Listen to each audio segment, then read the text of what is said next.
The building in Deir ez-Zor had 3 floors and no windows. Concrete walls pockmarked by years of artillery fire. Dust hung in the air like fog. It was September 2023, and the heat turned metal too hot to touch. Senior Chief Petty Officer Elena Vance could taste copper in her mouth. Blood and sand and fear, all mixing together in the back of her throat. She held position on the rooftop across the street, her rifle steady, her breathing controlled. 4 beats in, hold, 6 beats out. The scope showed her everything she needed to see and nothing she wanted to remember.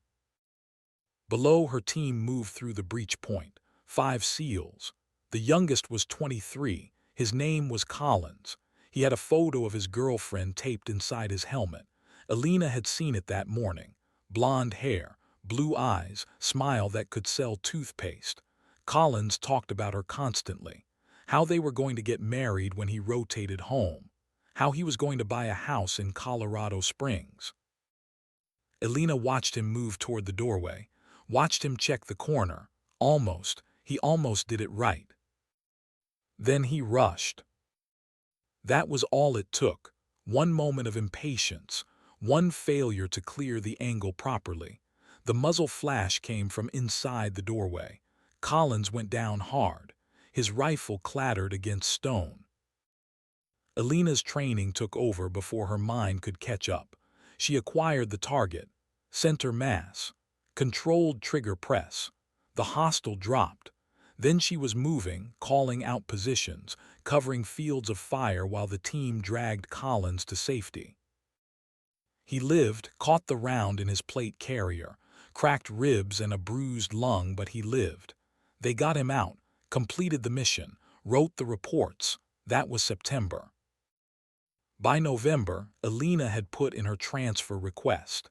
After 14 years of combat deployments, she was going home, not to retire, to teach. Because the difference between a veteran and a corpse was not courage, it was knowing when not to move. The Pacific looked different at dawn.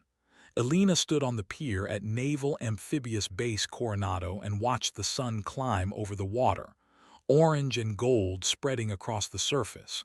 Pelicans skimmed low over the waves. Somewhere in the distance, a bell rang. That sound meant something here. It meant someone had quit. She wore her dress whites, summer uniform, short sleeves, ribbons arranged in precise rows over her left breast. Combat Action Ribbon, Navy and Marine Corps Commendation Medal with Combat V3 Purple Hearts. The Navy Cross sat above them all. She had earned that one in Ramadi, pulled 2 wounded Marines out of a kill zone while taking fire from 3 directions. That was 11 years ago. She still had nightmares about it sometimes. Her sea bag sat at her feet. Everything she owned fit in one bag. That was how she liked it. No excess. No weight she did not need to carry. The Naval Special Warfare Center sprawled before her like a small city, training buildings, barracks. The grinder, that massive asphalt square where thousands of recruits had pushed their bodies past breaking. The obstacle course rose against the sky. Wooden structures 40 years old, rebuilt 100 times, still standing, still testing, still weeding out the ones who wanted it from the ones who needed it. Elena picked up her sea bag. The weight settled familiar across her shoulder. She walked toward the administration building. Her knee ached. That old injury from a bad parachute landing in 2019. The doctors had fixed it well enough to pass the physical fitness test, well enough to run and shoot and fight, but not well enough to make her forget it was there. Pain had a way of keeping you honest. Captain Frank Hollies kept her waiting exactly 7 minutes, not long enough to be disrespectful, just long enough to establish who made the decisions here. Elena sat in the outer office and studied the photographs on the wall. Graduating Bud S classes going back 40 years. Young faces, hard eyes, all of them thinking they were invincible. Some of them had been right. The door opened. A chief petty officer stepped out, nodded to Elena, and walked past. Then Hollies appeared in the doorway, 52 years old, silver hair cut high and tight, ribbons from Desert Storm. He had been there in 1991. Naval gunfire support off Kuwait. That shaped a man in ways that defined a career. "Come in, Senior Chief." His office smelled like coffee and old paper, a desk covered in training schedules, filing cabinets along one wall, an American flag in the corner. The window behind his desk looked out over the grinder. Morning PT was already underway, recruits running in formation. Their cadence carried through the glass like a distant heartbeat. Holly sat. Elena remained standing until he gestured to the chair. Then she sat, back straight, hands folded in her lap, professional. "Your record is impressive," Holly said. He held a file folder, her service record, 19 years condensed into 50 pages. Team 3, Team 7, Iraq 3 times, Afghanistan 4 times, Syria once. Close quarters battle instructor certification, advanced combat medicine, designated marksman qualification. All of it written down in bureaucratic shorthand that could not capture what it actually felt like to kick down doors at 3 in the morning while people tried to kill you. "Thank you, sir."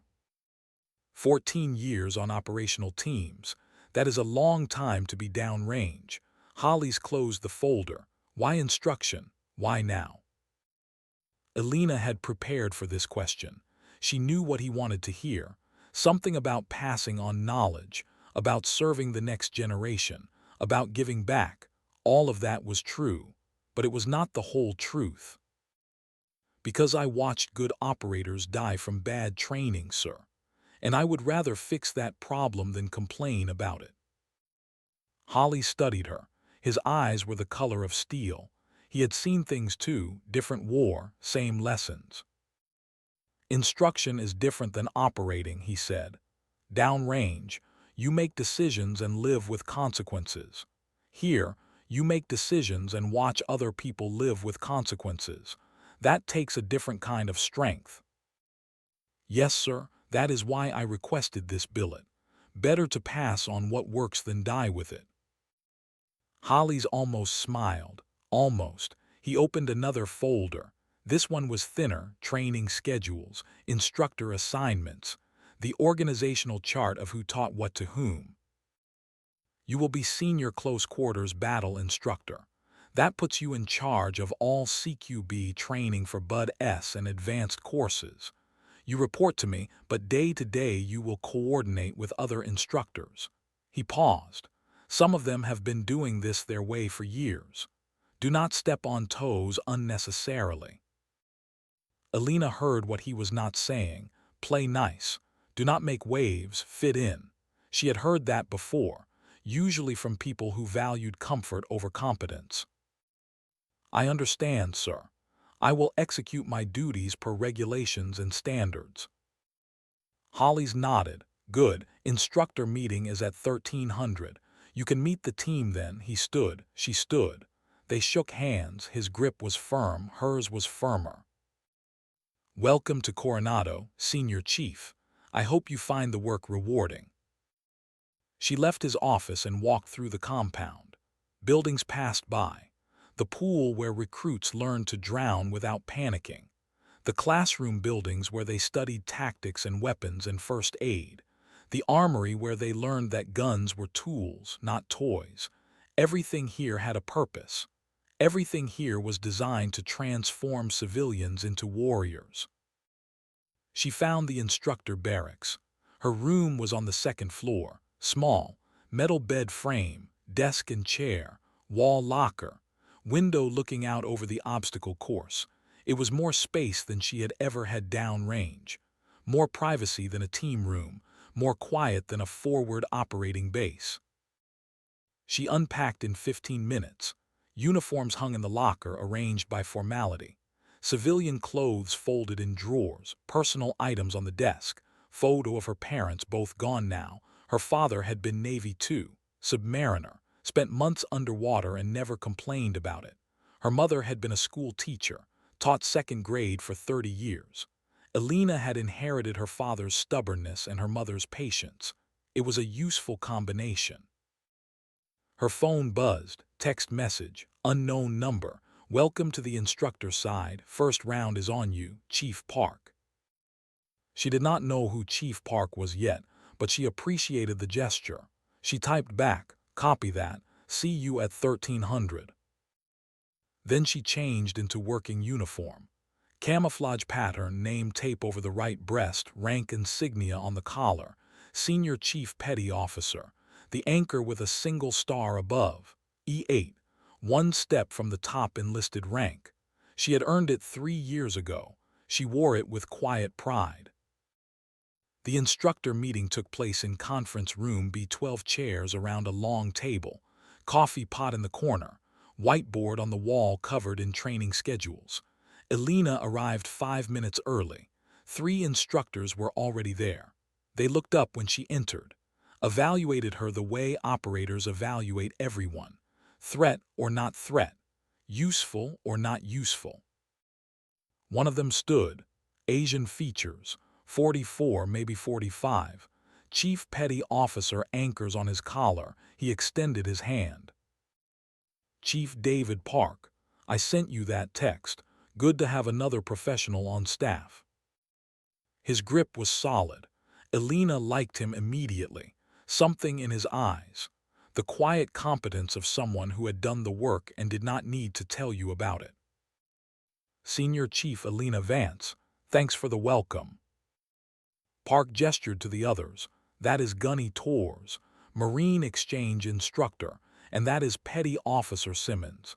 Simmons teaches combat medicine. Torres was a woman, 35, Marine Corps Gunnery Sergeant.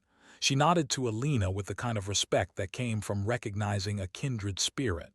Simmons was younger, maybe 30. He looked nervous.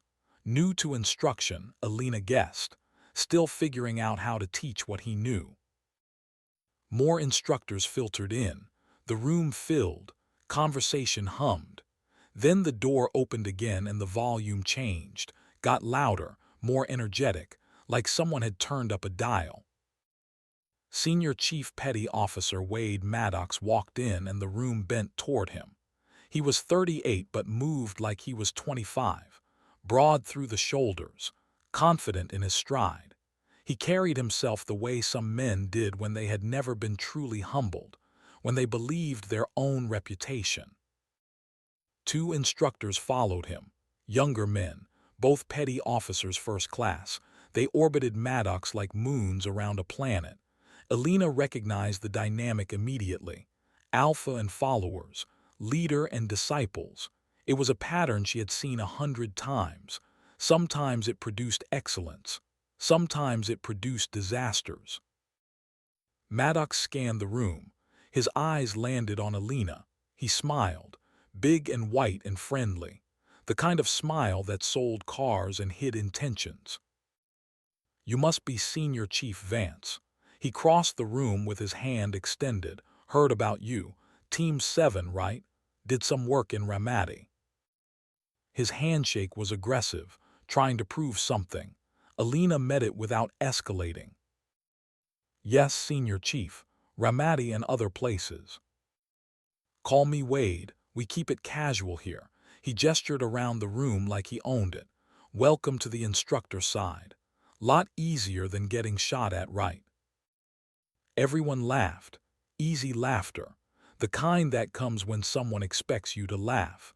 Elena did not smile, did not frown, just looked at him with the same expression she used to evaluate targets through a rifle scope. Different mission, she said, same standards. The laughter stopped, not completely, but it stumbled. Wade's smile stayed fixed, but his eyes changed. He had expected her to play along, to bond over shared experience, to fit into the rhythm he had established. Hell yeah, he said, standards. He moved away, took his seat at the head of the table even though Captain Hollies had not arrived yet. The 2 younger instructors sat on either side of him. One of them was watching Elena now, pale eyes, sharp features, aggressive posture even while sitting. That one would be a problem, Elena thought. The other one looked less certain, darker skin, Hispanic maybe. He kept glancing between Maddox and Elena like he was trying to decide something. Park leaned close to Elena, whispered quiet enough that only she could hear.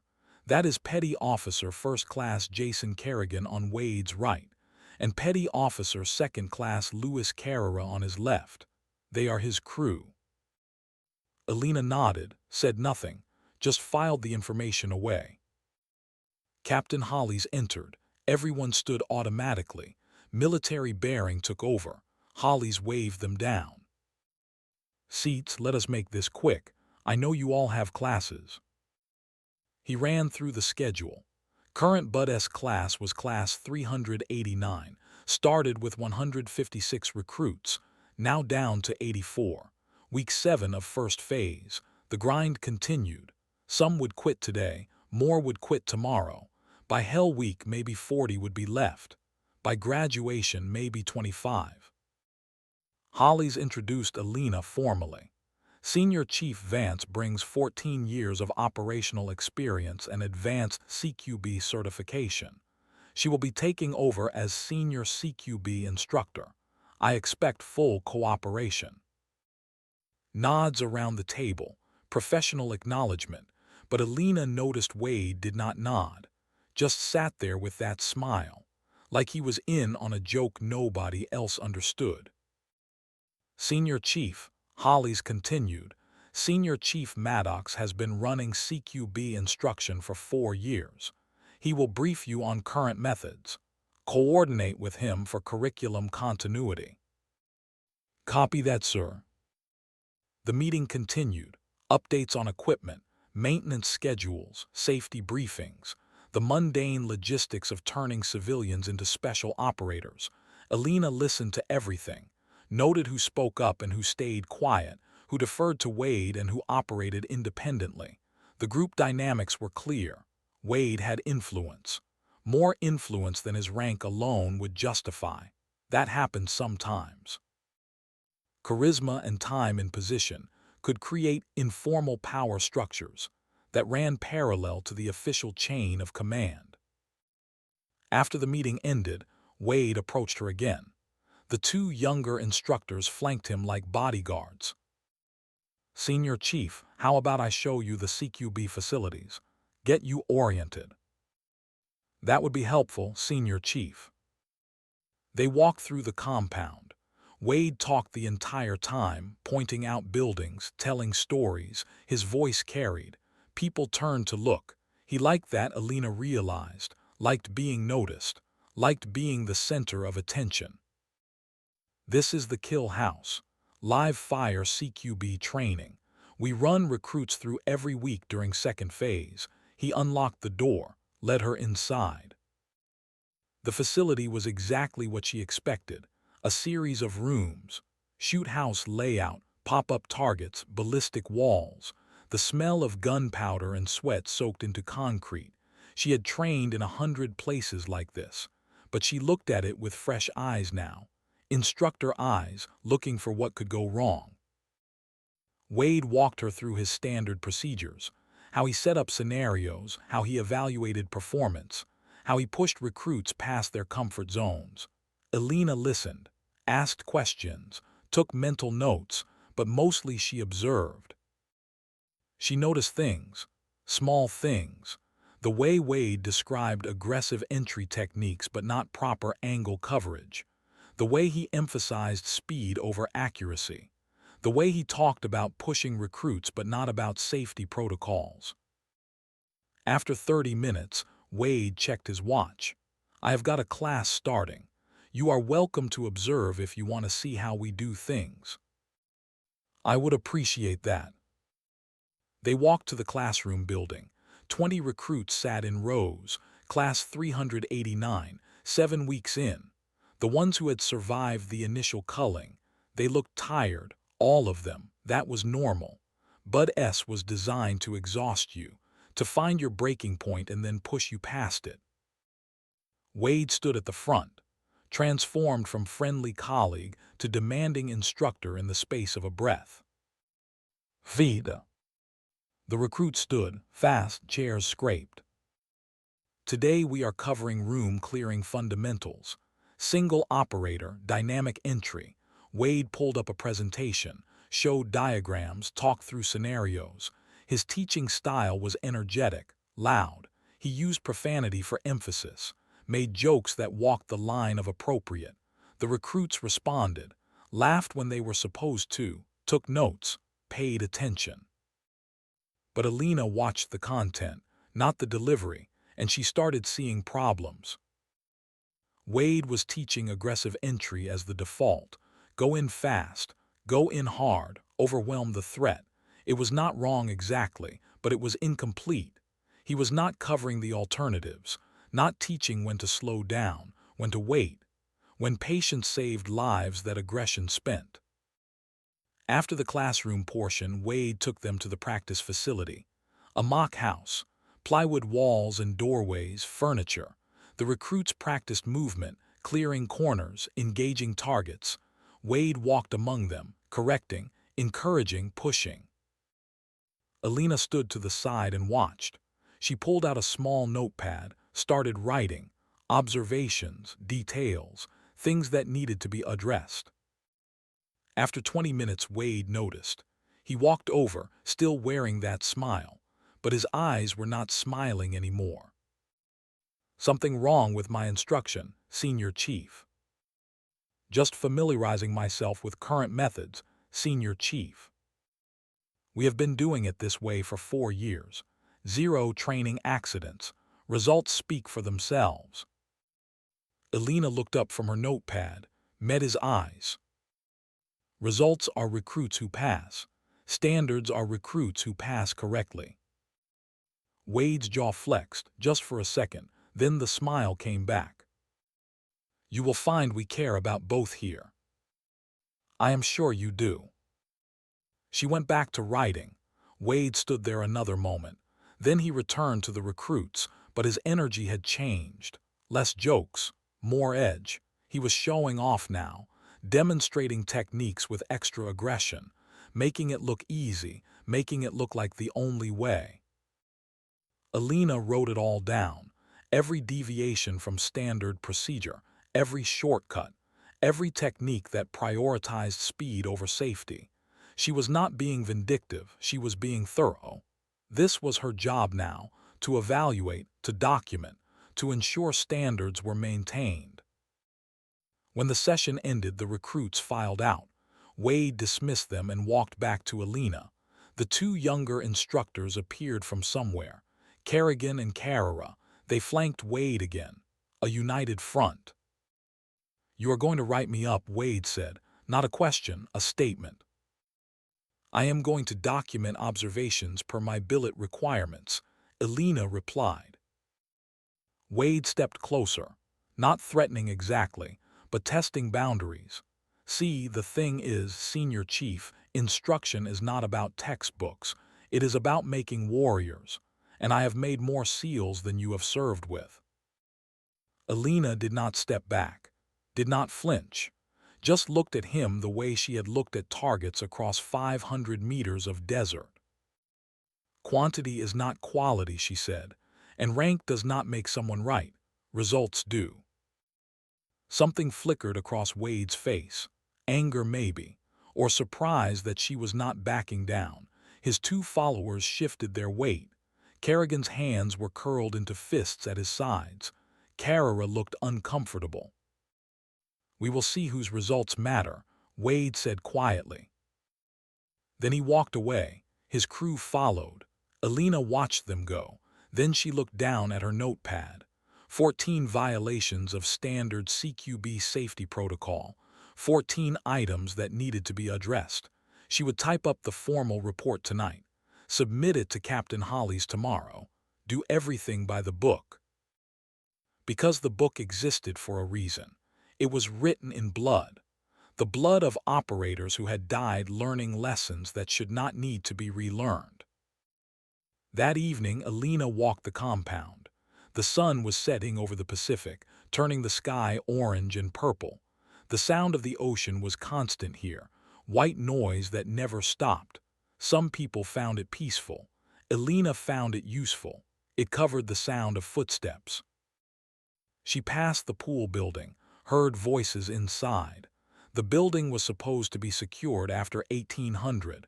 She checked her watch. 1930. Someone was inside who should not be. She approached quietly. Old habits moving without sound. She reached the window, looked through. Wade was inside, Kerrigan and Carrera with him, and 8 recruits, maybe 10. Hard to count through the glass. They were in the pool. The recruits were treading water, hands bound behind their backs, feet tied together, drown-proofing. It was a standard exercise, taught recruits to control panic in the water. But Wade was not following standard procedures. Elena watched him walk along the pool edge, watched him point at one recruit, watched Kerrigan jump in and push the recruit's head underwater, hold it there. 5 seconds, 10, 15, 20. The recruit's body thrashed. Kerrigan let him up. The recruit gasped, vomited water. "You think the Taliban will give you a break?" Wade's voice carried through the glass. "You think the enemy waits for you to be ready?" He pointed at another recruit, smaller than the others, Asian features, struggling more than the rest. Carrera jumped in, pushed him under, held him. The kid fought. Elena could see the panic, the way his body twisted, the way bubbles erupted from his mouth and nose.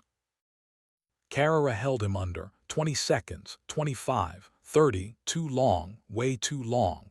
Elena's hand went to the door handle, but she stopped, forced herself to think. If she intervened now, Wade would spin it, make her look like she was overreacting, make the recruits choose between his methods and her interference. She pulled out her phone instead, started recording through the window. The timestamp would show this was after hours, unauthorized. The video would show excessive duration, unsafe technique, everything she needed. Carrera finally pulled the recruit up. The kid broke the surface choking, gasping. His face was pale, his eyes were wide. Wade walked over, crouched down at the pool edge. Did not help, just watched.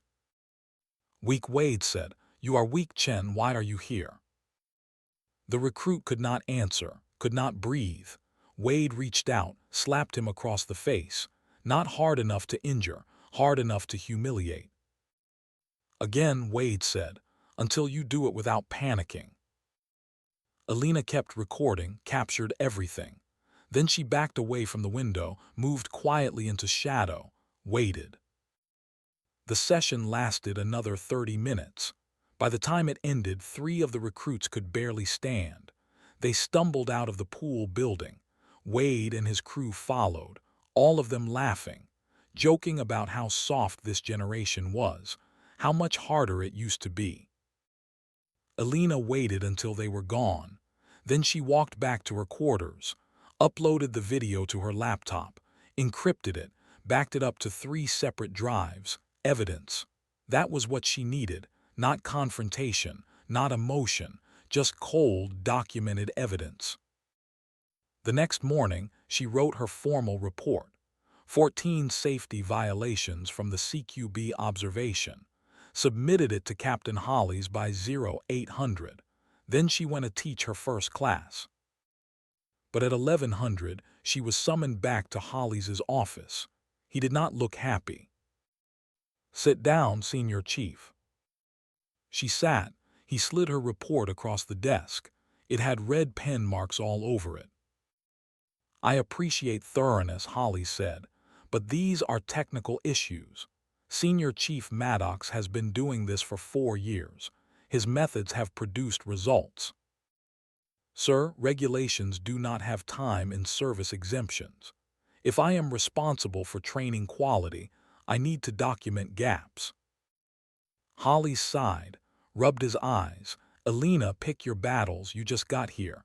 Wade has relationships. He has support. If you come in too aggressive, you will lose before you start." "With respect, sir, I am not being aggressive. I am being accurate. These violations exist. They need to be corrected." "I will speak with him, but you need to understand how things work here. We are a team. Teams function on trust. Trust takes time to build." "I understand, sir." She did not understand, or rather, she understood perfectly. Hollies wanted smooth operations more than correct operations. He wanted instructors who got along more than instructors who followed standards. It was a common disease in organizations: comfort over competence. That afternoon, Wade approached her at the chow hall. He was still friendly, still smiling, but there was an edge underneath now. "Heard you had some concerns about my methods." "I documented observations per my billet requirements, Senior Chief." Wade leaned in slightly.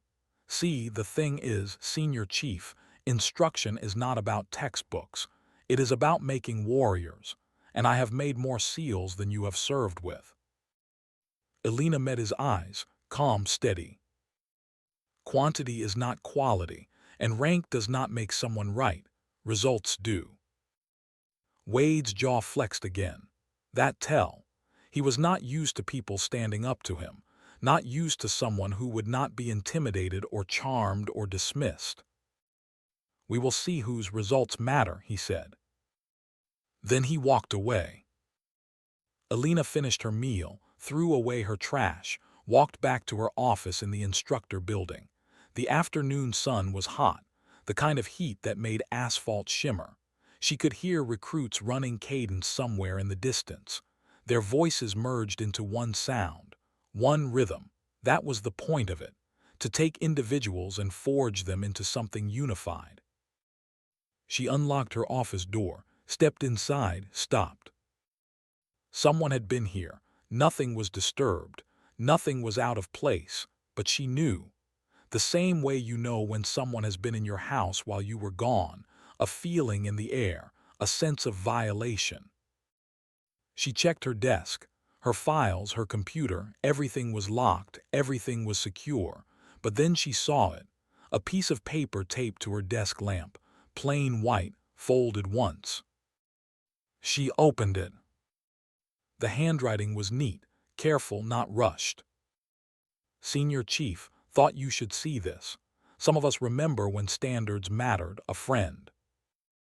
Attached to the note were photocopies, medical records, 3 pages, 3 different recruits, 3 separate incidents over the past 14 months.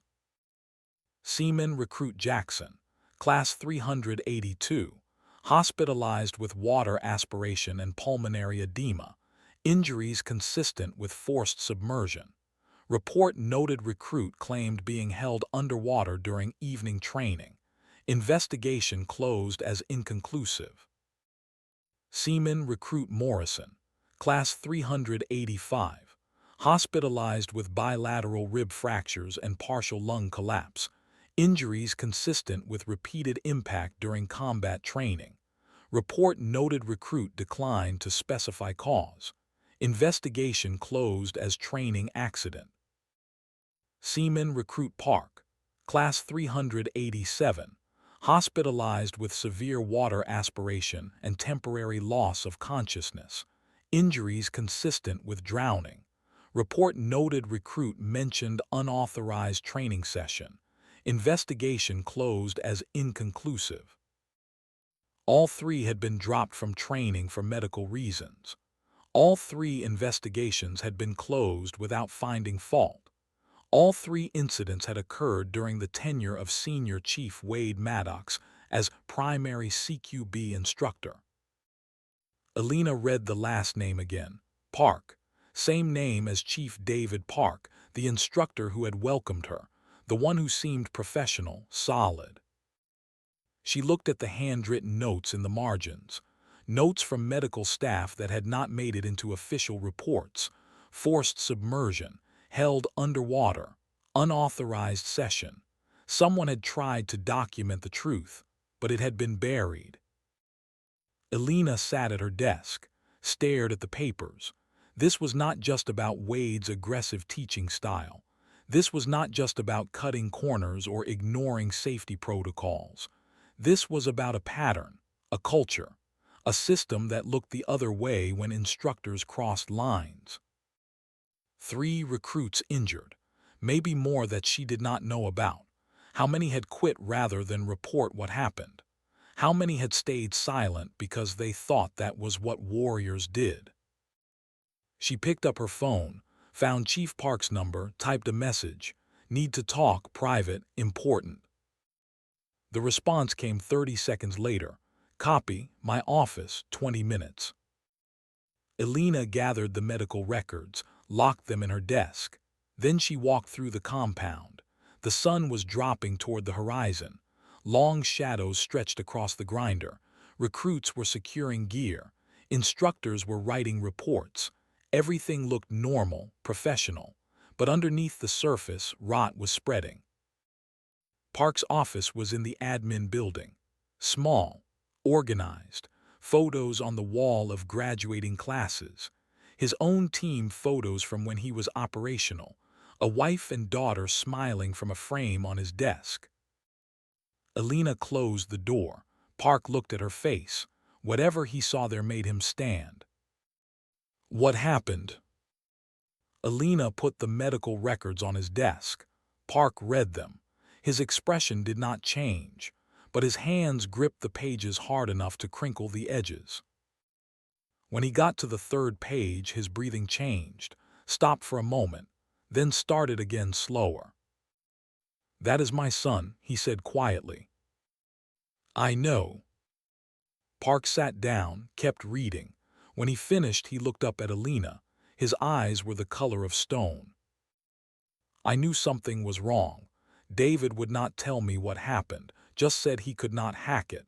But he is a Division I swimmer, Senior Chief. He does not just drown." "Did you file a complaint?" "To who?" "Wade has support of half the instructor staff. Captain Hollies wants to avoid scandal. I am one chief against a senior chief with connections." Park paused. "But you are a master chief. You outrank him." "Rank is not the weapon here," Elena said. "Evidence is. I need more." "What do you need me to do?" "Right now, nothing. Keep your head down. If this goes wrong, you need a clean record for your son." Park nodded slowly. "Then what is the play?" "I document everything. Build a case that cannot be ignored. Then I present it through proper channels." Elena met his eyes. "This has to be by the book. The system has to fix itself. If we go around it, we become the problem. And if the system does not want to be fixed, then we make it painful to stay broken." Park almost smiled. "Almost, how can I help?" "Watch, listen. If you see anything, document it, but do not put yourself at risk. I am the new instructor. I can ask questions. You have been here too long. Questions from you will raise flags." "Copy that." Elena stood, started to leave, then stopped. "Chief, your son, he is going to be okay." Park nodded, but his eyes said he was not sure he believed it. That was the thing about injuries like this. The physical damage healed, but the trust never quite came back. The belief that the system would protect you. Once that broke, it stayed broken. Elena walked back to her quarters. The evening air was cool. The sound of the ocean was constant. Somewhere in the distance, a bell rang. Another recruit quitting. That made it 83 left in class 389. The number would keep dropping. That was how it worked. That was how it had always worked. But there was a difference between difficult and dangerous, between pushing limits and breaking people. Elena had spent 14 years learning that difference. Now she was going to teach it. She sat at her desk, opened her laptop, started typing, a formal incident report, documenting the unauthorized training session she had witnessed, the excessive breath-holding, the unsafe techniques, the violation of after-hours facility restrictions, everything precise, everything factual, everything backed by video evidence. When she finished, it was midnight. She saved the document, encrypted it, prepared it for submission. But she did not submit it yet, because she needed to think, needed to plan. Wade was not stupid. He had been doing this for 4 years. He knew how to navigate the system. how to make complaints disappear, how to turn accusations into personality conflicts. If Elena reported the unauthorized training now, Wade would claim it was voluntary, that recruits requested extra help, that he was going above and beyond. He would make himself look dedicated and make her look obstructive. Captain Hollies would smooth it over. Nothing would change. She needed something Wade could not spin, something undeniable, something that forced the system to respond. Her phone buzzed, text message, unknown number. You have been making friends, Senior Chief. Be careful. Not everyone appreciates your dedication to standards. Some things are better left alone. No signature, no identification. But the message was clear. Someone was watching. Someone wanted her to back off. Elena deleted the message. Then she opened a new document, started making a list. Everything she had observed, everything she had documented, everything she still needed to prove. It was going to take time. It was going to take patience. But patience was something she had learned in Syria, watching through a scope for hours, waiting for the right moment, the right shot. The difference between success and failure was often just willingness to wait. Wade Maddox thought he had won, thought he had intimidated her, thought she would fall in line like everyone else. He was wrong. Elena Vance had not survived 14 years of combat by being loud. She had survived by being patient, by being precise, by waiting for the moment when victory was certain before taking the shot. Wade was about to learn what happened when you mistook silence for surrender, what happened when you confused patience for weakness. He thought this was over. It had not even started yet. Outside, the Pacific kept rolling, waves against sand, constant and relentless, wearing down everything in their path, not through violence, through persistence. Elena understood that rhythm. She had become that rhythm. And Senior Chief Petty Officer Elena Vance always completed her missions. The sun had not cleared the horizon when Elena knocked on Chief Park's office door. 0530. Early enough that the compound was still mostly dark, early enough that their conversation would not be noticed. Park opened the door. He looked like he had not slept. His uniform was pressed and his hair was regulation, but his eyes told a different story. Eyes that had spent the night staring at medical records, at proof that his son had been hurt and the system had looked away. "Come in, Master Chief." Elena stepped inside. Park closed the door, drew the blinds. They stood in the small office without sitting. Some conversations needed to happen on your feet. "I talked to my son last night," Park said, "after you left. Called him. He is working construction now in San Diego. Did not want to talk about Bud S. Said it was in the past." Elena waited, let him work through it. Park continued. "I told him I knew what happened, told him about the medical records. He went quiet for a long time. Then he said something I will never forget. He said, 'Dad, it does not matter. Nobody will believe me over them, and even if they did, I would just be the guy who could not handle it.' That is what they count on," Elena said. "The culture, the belief that complaining makes you weak, that real warriors just take it." Park looked at her. "My son is not weak. He swam D1 at UCLA. He could hold his breath for 3 minutes. He did not fail because he could not do it. He failed because they made it impossible." "I know. So what do we do?" "We document everything," Elena said. "Every violation, every unsafe practice. We build a case so complete that ignoring it becomes impossible. And if they ignore it anyway, then we go outside the chain of command. Inspector General, congressional oversight, the media if we have to." Park nodded slowly. "That will end careers, yours included." "Maybe, but careers are not worth lives." They stood in silence. Outside, the sky was turning gray.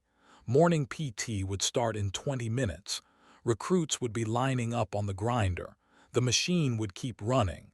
But machines could be broken if you knew where to apply pressure. Watch him, Elena said.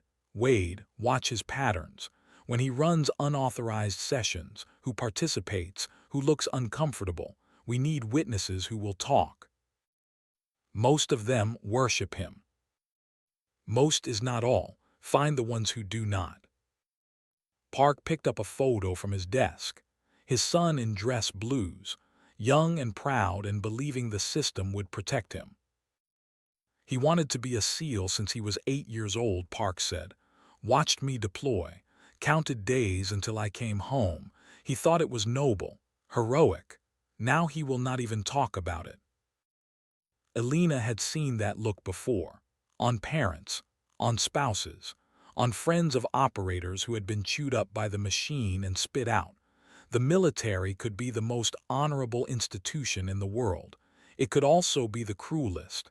The difference depended on who was in charge. Your son did not fail, Elena said. The system failed him. We are going to fix that. Park set the photo down. When he looked up, his eyes were harder. Roger that, Master Chief.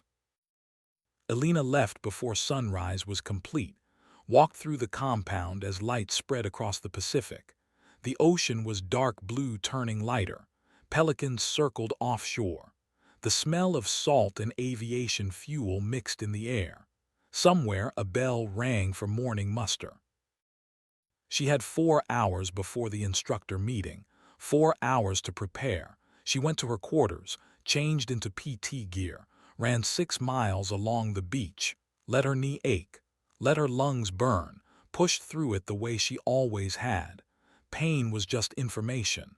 It told you where your limits were. Then you decided whether to respect them or break them. At 0900 she was in the instructor locker room, showered, changed, reviewing notes on her tablet. The 14 safety violations she had documented, the video of the unauthorized pool training, the medical records of 3 injured recruits, everything organized, everything precise. The locker room door opened. Gunny Torres walked in.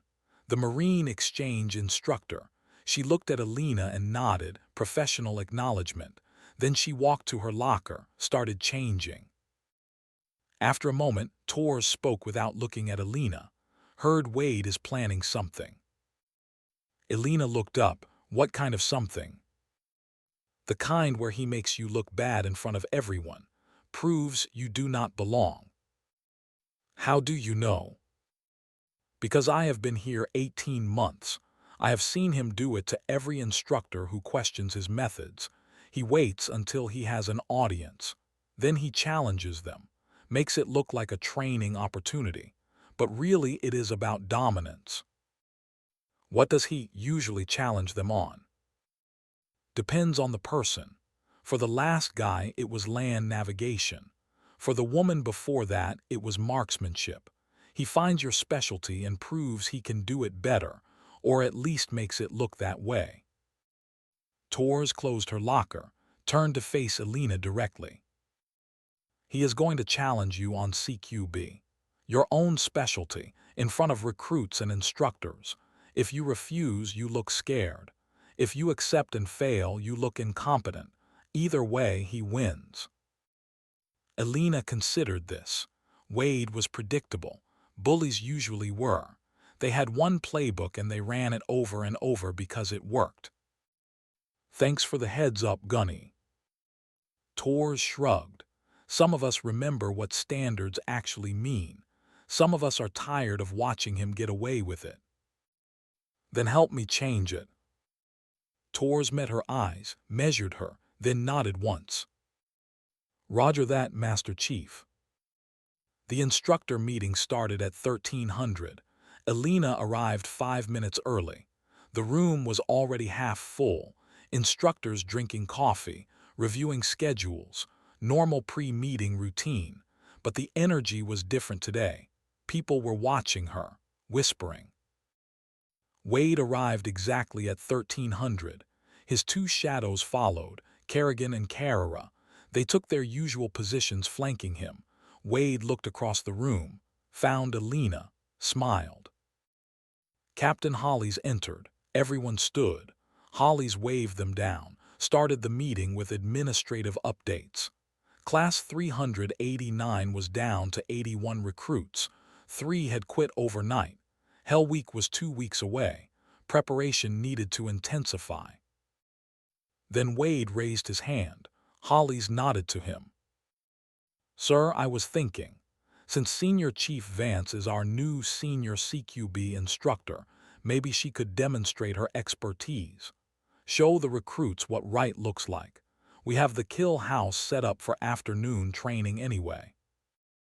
The room went quiet. All eyes turned to Elena. This was the trap Tors had warned about. Refuse and look weak. Accept and Wade would find a way to make her look bad. Elena met Wade's eyes across the table, saw the challenge there, the confidence. He thought he had her cornered. Happy to demonstrate, Senior Chief. When would you like to schedule it? Wade's smile widened. How about now? We have the facility prepped.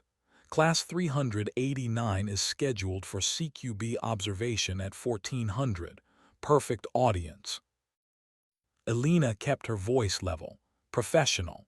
I will need to review the safety protocols first, and I will be recording the demonstration for training purposes. Wade's smile faltered for just a second. He had not expected her to want documentation, but he recovered quickly. Sure, by the book. Exactly how you like it, right, Master Chief? Exactly how regulations require it, Senior Chief. Captain Hollies looked between them, clearly sensing the undercurrent but choosing to ignore it. Sounds like a good training opportunity. Approved. Dismissed. The meeting ended. Instructors filed out. Wade walked past Elena, leaned in close enough that only she could hear. Hope you are ready to back up all that talk about standards. Elena did not respond, just watched him leave. Then she gathered her materials and headed for the kill house. The facility was a single-story concrete building, designed to simulate urban combat environments. Multiple rooms, narrow hallways, pop-up targets, ballistic walls painted to look like plaster. The whole thing smelled like gunpowder and concrete dust. Elena had trained in 100 buildings like this, knew the layout variations, knew the sight lines, knew where surprises usually waited. She spent 30 minutes reviewing Wade's standard operating procedure, found it immediately. 3 major safety violations. No designated safety observer position. Shooters were supposed to have someone watching specifically for safety issues, making sure weapons stayed pointed in safe directions, making sure proper clearing procedures were followed. Wade's SOP had no such position. No required weapons clearing before exit. Shooters were supposed to clear their weapons, lock slides to the rear, and have someone verify empty chambers before leaving the facility. Wade's procedure just had them holster and walk out. No medical standby during live fire. Anytime live ammunition was used, a combat medic was supposed to be on site, ready to respond immediately if something went wrong. Wade ran his sessions without one. Elena pulled out her tablet, documented each violation, photographed the SOP binder, time-stamped everything. Then she pulled out her own SOP, the one from her team's 7 days. The one written in blood after a training accident in 2018 had killed a good operator who did not deserve to die. She rewrote Wade's procedures, added the missing safety positions, added the clearing requirements, added the medical standby, made it compliant with Naval Special Warfare regulations. Then she posted it on the wall next to Wade's version. Let everyone see the difference. At 1345, the recruits started arriving. Class 389, 81 of them now. They filed into the observation area, a raised platform with bulletproof glass overlooking the shoot house. They sat in rows, quiet, watching, waiting to see what would happen. The instructors arrived next. Wade and his crew, Torres, Park, Simmons, others Elena did not know well yet. They stood at the back of the observation area, arms crossed, faces neutral, but everyone was paying attention. Captain Hollies arrived last, stood by the door, observer, authority figure, the one who would judge what happened here. Wade walked to the front. Addressed the recruits like this was his show, his facility, his demonstration. Recruits, today you are going to see close quarters battle done at the highest level. Senior Chief Vance is going to demonstrate proper room clearing technique. Pay attention. This is what 14 years of experience looks like. His tone was respectful, his words were appropriate, but there was something underneath, a challenge that everyone could feel. Elena stepped forward, looked at the recruits, young faces, hard eyes, all of them trying to prove they belonged here. Before we begin, Elena said, we are going to review safety protocols. Because in CQB, perfect execution means nothing if someone gets hurt. She walked them through her revised procedures, pointed out each safety measure, explained why it existed, who had died so that future operators would not have to. The recruits listened. Some took notes. They were learning that safety was not weakness, it was wisdom. Wade shifted his weight, growing impatient. Elena noticed but did not rush. This was important. This mattered more than his ego. Finally she was ready. She geared up, plate carrier, helmet, eye protection, holstered sidearm loaded with training ammunition, blue tip, non-lethal, but realistic enough to teach proper weapon handling. The safety observer was Petty Officer Simmons. He took position where he could see everything, where he could call a halt if anything went wrong. That was his only job. Watch for danger, speak up, save lives. The combat medic was from the base medical facility. Young corpsman, alert and ready, aid bag at his feet, radio to call for backup if needed. He would never be needed in a perfect world, but the world was not perfect. Elena entered the kill house. The door closed behind her. She was alone now, just her and the scenario. She could see the recruits through the observation glass, could see the instructors, could see Wade standing with his arms crossed, waiting for her to fail. She cleared the first room, smooth, efficient. Her movements were economy itself, no wasted motion, no unnecessary steps. She checked corners the way a surgeon checks vitals, methodical, precise. Her weapon stayed in her workspace, never drifting, never wandering. When the first target appeared, she engaged, double tap, 2 shots so close together they sounded like one. Center mass. The target dropped, she moved. Next position, the muscle memory of 1,000 repetitions. Her body knew what to do before her mind finished thinking it. In the observation area, the recruits leaned forward. They had seen plenty of instructors run this course, but Elena moved differently. There was no showmanship, no flash, just pure function, like watching a machine designed for one purpose and executing it perfectly. Second room, hallway, multiple doorways, each one a potential threat. This was where most operators rushed, where anxiety turned to aggression, where patience broke down. But Elena moved along the wall like she had all the time in the world, used her angles, sliced the pie, each doorway revealed in sections, each section cleared before moving to the next. She did not rush, did not hesitate, just flowed from position to position like water finding its level. A target popped in the second doorway. She engaged, moved. Another target in the fourth doorway, engaged, moved, steady rhythm, heartbeat calm. One of the recruits, a kid named Morrison, whispered to the man next to him, "She is not even breathing hard." The other recruit, Hall, a prior enlisted Marine, nodded. That is what 14 years looks like. No panic, no rush, just work. Third room, 2 targets, 1 friendly hostage, the hardest scenario, the kind that separated operators from killers. She had a fraction of a second to identify, to decide, to shoot or not shoot. Her training took over, threat assessment automatic, 2 figures with weapon, 1 figure with hands raised. She engaged the threats. Left, right, double tap each, 4 shots, 2 seconds. The friendly remained untouched, unharmed, exactly as regulations required. When she cleared the final room, her time was 17 seconds, not the fastest run anyone had ever seen, but her accuracy was 100%, every shot where it needed to be. No misses, no friendly casualties, no mistakes. In a real building with real enemies and real civilians, everyone would have come home alive. She exited, cleared her weapon, locked the slide back, let Simmons verify the empty chamber.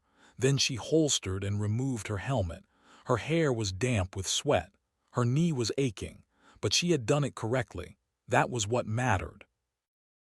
The recruits were silent, watching, processing what they had seen.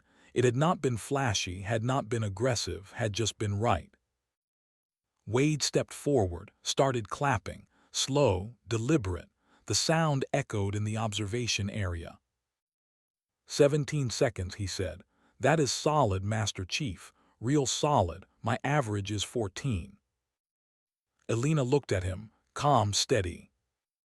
What is your accuracy percentage? Wade paused, around 75.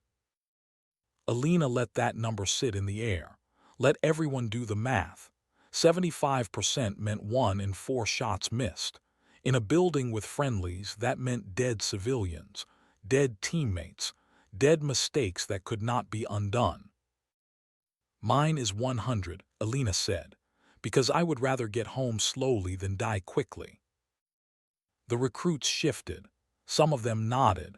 They were starting to understand, starting to see the difference between looking good and being good. Wade's jaw flexed. That tell again. He did not like being challenged, did not like being made to look like speed mattered more than precision. Speed matters too, Master Chief.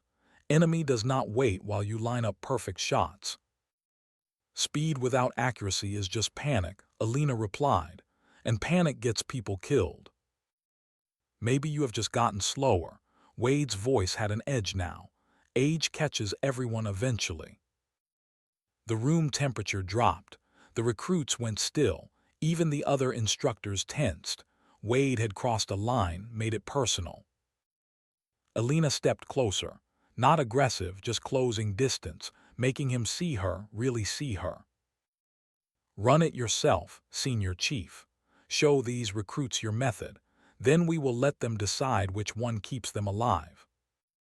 Wade smiled, but his eyes were not smiling. Fine, let us do that. He geared up, moved fast, aggressive. The recruits could see the difference immediately. Where Elena had been smooth, Wade was forceful. Where Elena had been patient, Wade was rushed. He cleared the first room in 4 seconds, missed 1 target, hit another twice, wasted ammunition. Second room, he rushed the corner, did not check his angle, would have been killed by the target he did not see, but this was training. The target just popped up and stayed up, marking his failure. Third room, he identified the threats fast, took the shots, 1 hit, 1 miss. The miss would have killed the hostage. In a real situation, that would have been a friendly casualty, a mistake you carry forever.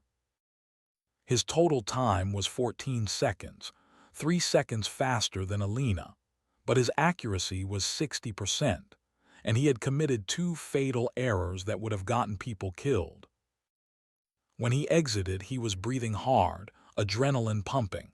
He cleared his weapon, looked at the recruits, expecting approval, expecting them to be impressed by his speed. But the recruits were looking at Elena, then back at Wade, then at each other. They had seen the difference, had learned more from watching 2 runs than from 100 lectures. Both methods work, Wade said to the recruits. Different styles, different priorities, find what works for you. Elena spoke before he could continue.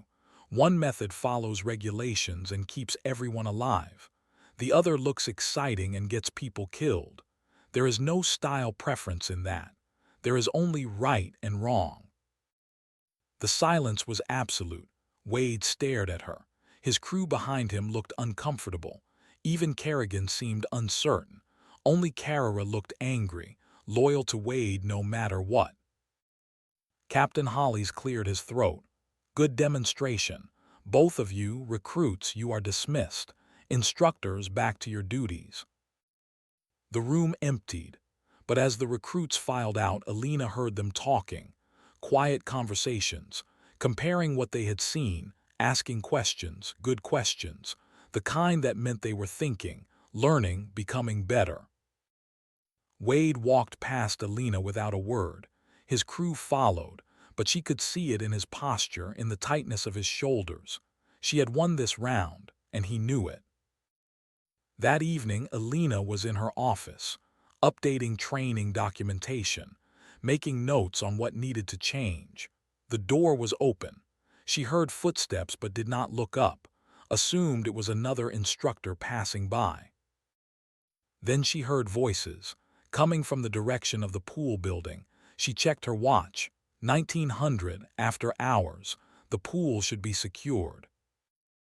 She walked to the window, looked out, saw lights on in the pool facility, saw shadows moving behind frosted glass. Wade was running another unauthorized session. Elena grabbed her tablet, headed for the pool. She did not run, did not rush, just walked with purpose, arrived at the door, heard Wade's voice from inside. You think Master Chiefs, by the book method, will save you in Fallujah. You think the enemy cares about your comfort. Elena opened the door, walked in, every eye turned toward her. Wade was standing at the pool edge. In the water, 6 recruits, hands bound, feet tied, treading water, fighting to stay afloat. One of them was Chen, the small recruit from the video. He was struggling, gasping, barely keeping his head above water. Wade smiled when he saw Elena, just running some extra training, Master Chief. These recruits requested it. Elena looked at the recruits, requested it, with your hands tied and your instructor present. That does not sound voluntary. They want to be here, Wade said. They want to be better, something you would understand if you cared more about results than rules. I care about both. Elena pulled out her tablet, started recording. This session is unauthorized, unsafe, and in violation of multiple regulations. These recruits will return to barracks. Now. Wade stepped toward her, close enough that she could smell his sweat, feel the heat coming off him. He was not threatening her, not exactly, but he was using his size, his presence, trying to intimidate.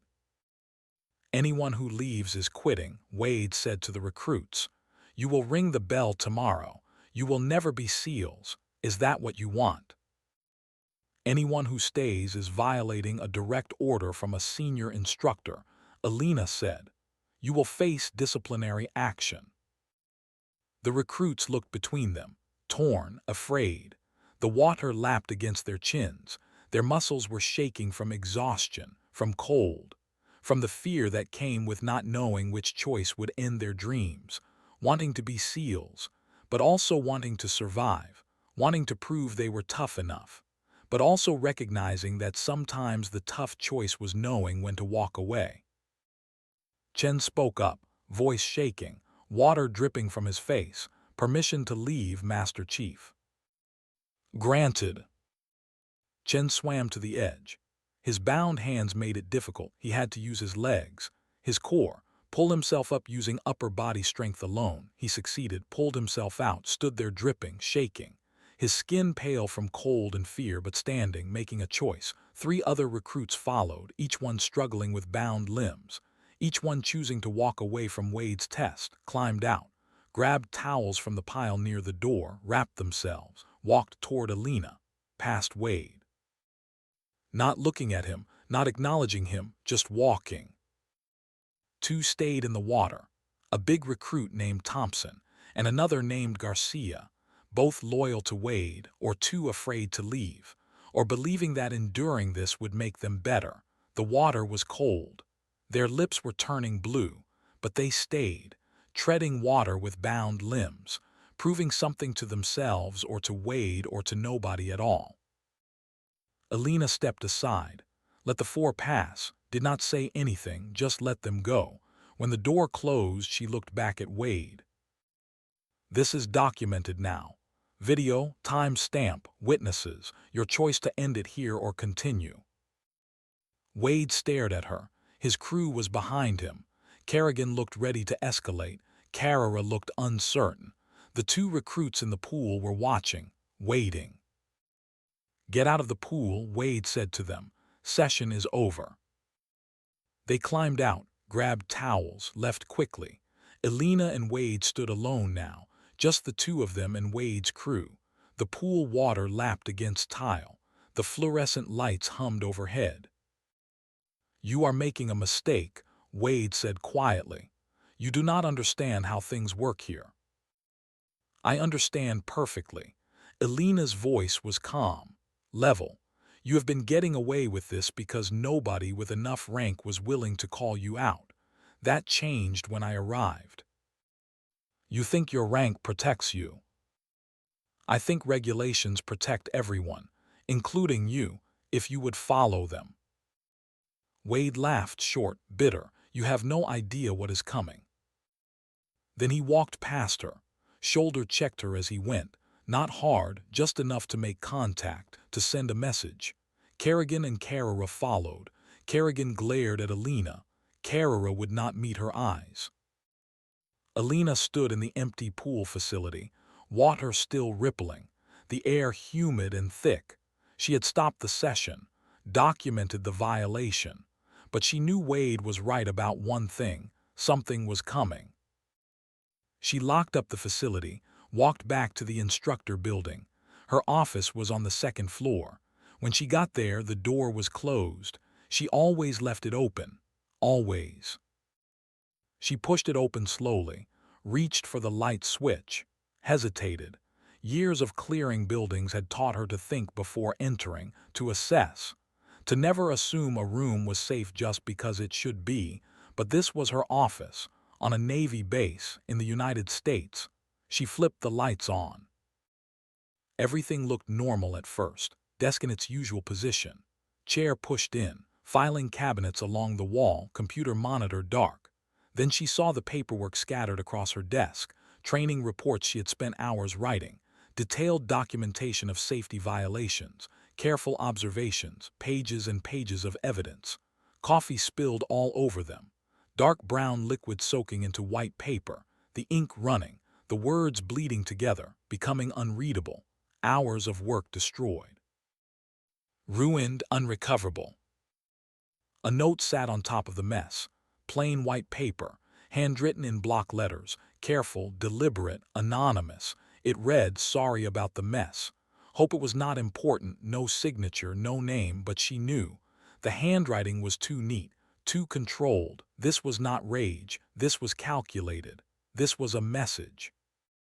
Elena stood in the doorway, felt anger rising in her chest. Hot, sharp. The kind of anger that wanted action, wanted confrontation, wanted to find who did this and make them answer for it. Her hands curled into fists, her jaw tightened, her breathing quickened, 4 beats in, hold, 6 beats out, the combat breathing, the kind that keeps you alive when everything in you wants to react.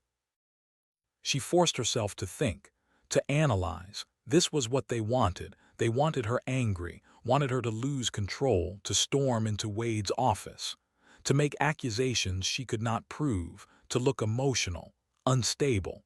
Exactly what they needed to justify removing her, to paint her as the problem. Instead, she pulled out her phone, started taking photos. The ruined papers, the spilled coffee, the anonymous note, everything documented, time-stamped, geotagged evidence. Then she opened her laptop, checked her backup files. Every report was there, saved automatically to the cloud. Nothing was lost. Nothing was gone.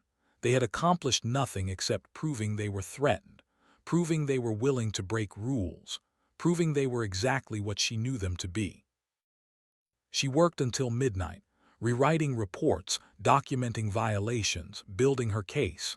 When she finally finished, she sat back, looked at the evidence she had compiled, videos, photos, medical records, witness statements from Park, documentation of tonight's unauthorized session, the vandalism photos. It was enough, more than enough, time to submit it. But then she stopped, thought about what Torres had said, about Wade's pattern, about how he made problems disappear. If Elena went through official channels, Wade would counter, would file his own complaints, would turn it into a he said, she said, would make Elena look like a troublemaker who could not fit in. She needed something Wade could not spin, something that forced immediate action. Her phone rang, unknown number. She answered. Senior Chief Vance, this is Captain Hollies. I need you in my office. 0700 tomorrow. We need to discuss your conduct. Her conduct, not Wade's, hers. Yes, sir, I will be there. She hung up, sat in the dark office, understood now. Wade had already made his move, had already filed a complaint, was already spinning the narrative. She was the problem. She was the one causing division. She was the one who needed to be controlled. Elena opened her laptop, logged into a secure cloud service, the kind with encryption, the kind that could not be accessed without proper credentials. She uploaded everything, every video, every photo, every document, every piece of evidence she had compiled. Then she set up an automated system. If she did not log in and reset it every 72 hours, the files would automatically send to 3 addresses: Naval Inspector General, House Armed Services Committee, Washington Post. A dead man's switch, insurance. If they tried to bury her, the truth would come out anyway.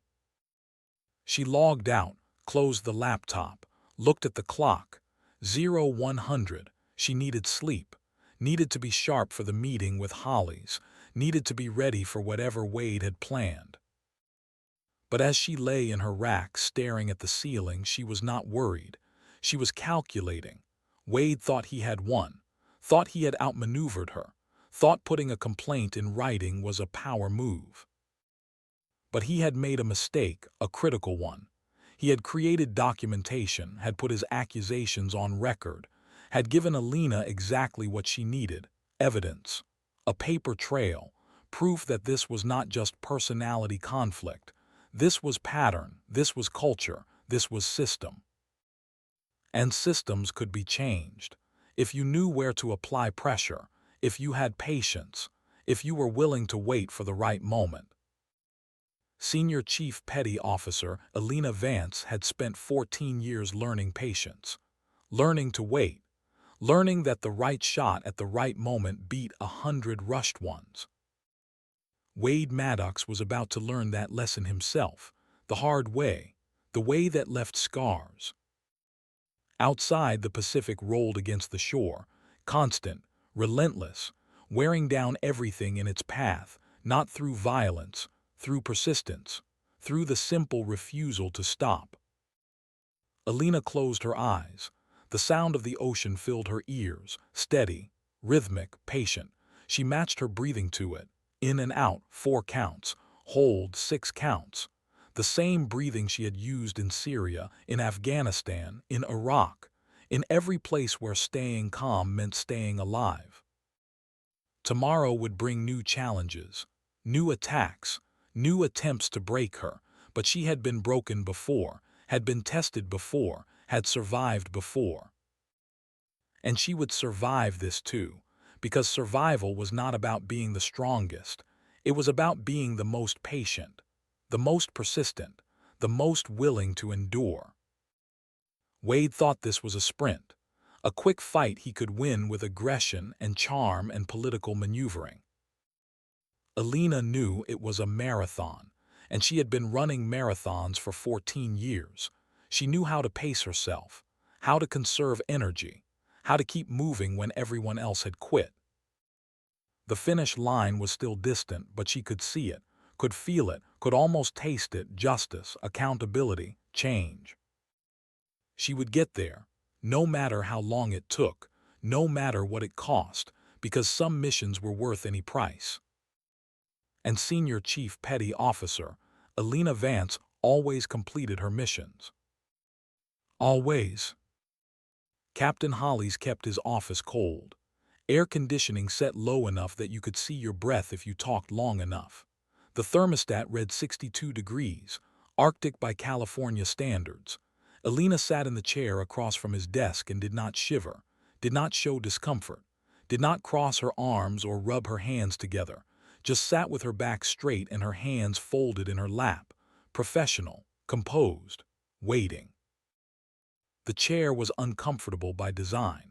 Hard wooden seat, no padding, no armrests, positioned slightly lower than Hollis's chair so that she had to look up at him. More psychological games, more attempts to establish dominance before the conversation even began.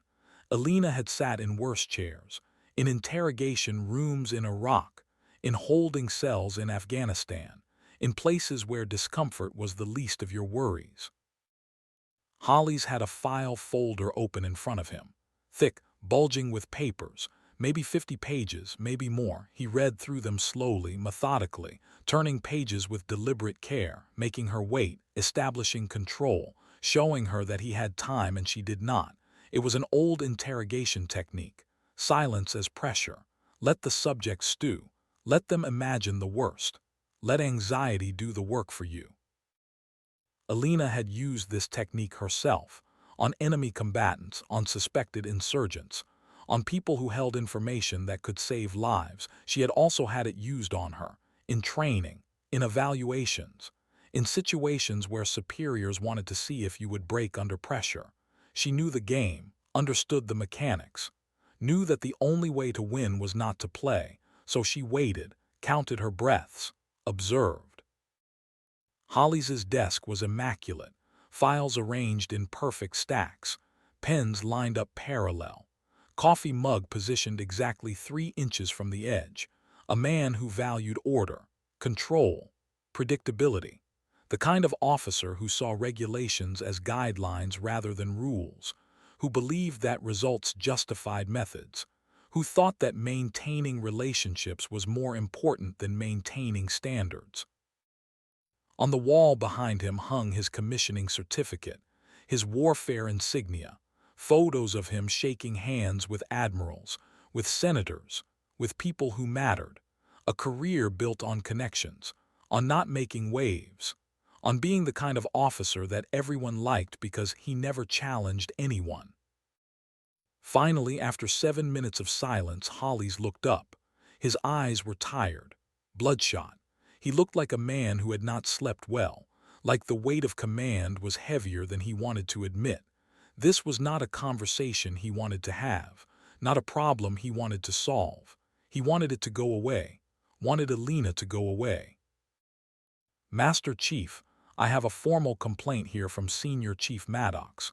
Hollis tapped the thick folder, 14 pages, single-spaced, detailed. He alleges that you have consistently undermined his authority, countermanded his training exercises, and created division among the instructor staff. He says you are more interested in enforcing minor regulations than in producing capable SEALs. Hollis paused, waited for her to respond. When she did not, he continued. He has statements from 6 other instructors supporting his complaint. They say you are difficult to work with, that you refuse to compromise, that you put procedure over mission accomplishment. He says your presence here has damaged morale and reduced training effectiveness. Elena did not respond. Let him finish. He also alleges that you violated protocol by entering a secured facility after hours, disrupted authorized training, and caused recruits to quit through intimidation. Hollis closed the folder. What do you have to say? Sir, I documented multiple safety violations during Senior Chief Maddox's training sessions. I submitted formal reports through proper channels. When I observed unauthorized after hours training that violated regulations, I intervened to prevent injury. Everything I did was within my authority as senior CQB instructor. Hollis leaned back in his chair. Master Chief, I am going to be frank with you. You have been here less than a week. In that time, you have managed to alienate one of my most effective instructors and cause disruption across the entire training program. That is not the kind of leadership I need. With respect, sir, effective instruction requires adherence to safety standards. Senior Chief Maddox has a pattern of violations that put recruits at risk. Wade has been doing this for 4 years. 0 fatalities, 0 serious injuries. His methods work. Elena reached into her uniform pocket, pulled out a flash drive, set it on Hollis's desk. Sir, that contains video documentation of unauthorized training sessions, medical records of 3 recruits hospitalized during Senior Chief Maddox's tenure, and photographic evidence of safety violations. I recommend you review it. Holly stared at the flash drive like it was a live grenade. He did not touch it, did not pick it up, just looked at it. Where did you get medical records? They were provided to me anonymously, but the information is verifiable through official channels. Master Chief, you are playing a dangerous game here. If you are making accusations against a senior instructor without solid proof, it will end your career. I am not making accusations, sir. I am documenting facts. The evidence speaks for itself. Hollis was quiet for a long moment. Outside, she could hear recruits running cadence. Their voices filtered through the closed window, steady rhythm, the heartbeat of the bass. I am putting a formal letter of counseling in your record, Hollis said, for failure to maintain instructor unity and for exceeding your authority. You will coordinate all future training observations with Senior Chief Maddox before conducting them. You will not interfere with his sessions without prior approval, and you will attend anger management counseling. These are direct orders. Do you understand? Elena felt the words hit like body blows. Anger management. As if documenting violations was an emotional problem. As if standing up for standards was a failure of self-control. The system was protecting itself, protecting Wade, making her the problem. I understand, sir. Good, dismissed. She stood, left the flash drive on his desk, walked out. The door closed behind her with a soft click. She walked through the admin building, down the stairs, out into the California sun. The heat hit her like a wall, 100 degrees already, not even noon. She walked to the instructor building. Her office, sat at her desk, stared at the wall. The letter of counseling would go in her permanent record, would follow her forever, would be there when she applied for promotion, when she retired, a mark, a stain, proof that she could not get along, could not fit in, could not be a team player. But she had known this would happen, had prepared for it. The flash drive she gave Hollis was a copy. She had backups, multiple backups, cloud storage, encrypted files. Dead man's switch. If they buried her, the truth would still come out. Her phone buzzed. Text message from Chief Park. Heard about the meeting. You okay? She typed back, still standing. 3 dots appeared. Disappeared, appeared again. Then, Wade just announced Crucible Week, starting tomorrow. 72 hours continuous training. He is calling it Advanced Operator Conditioning. Elena stared at the message. Crucible Week. That was what Park's medical records had mentioned. The injured recruits had all been hurt during Crucible training. This was where it happened, where Wade pushed past limits into danger.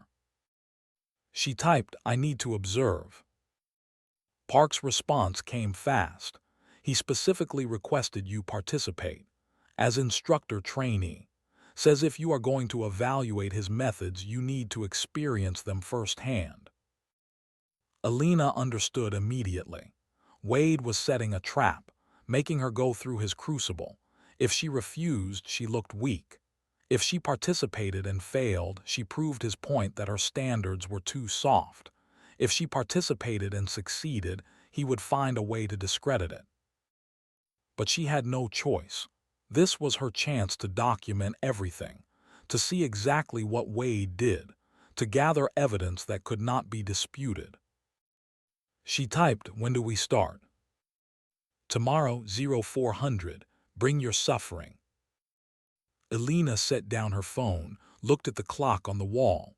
She had 20 hours to prepare, to rest, to get ready for whatever Wade had planned.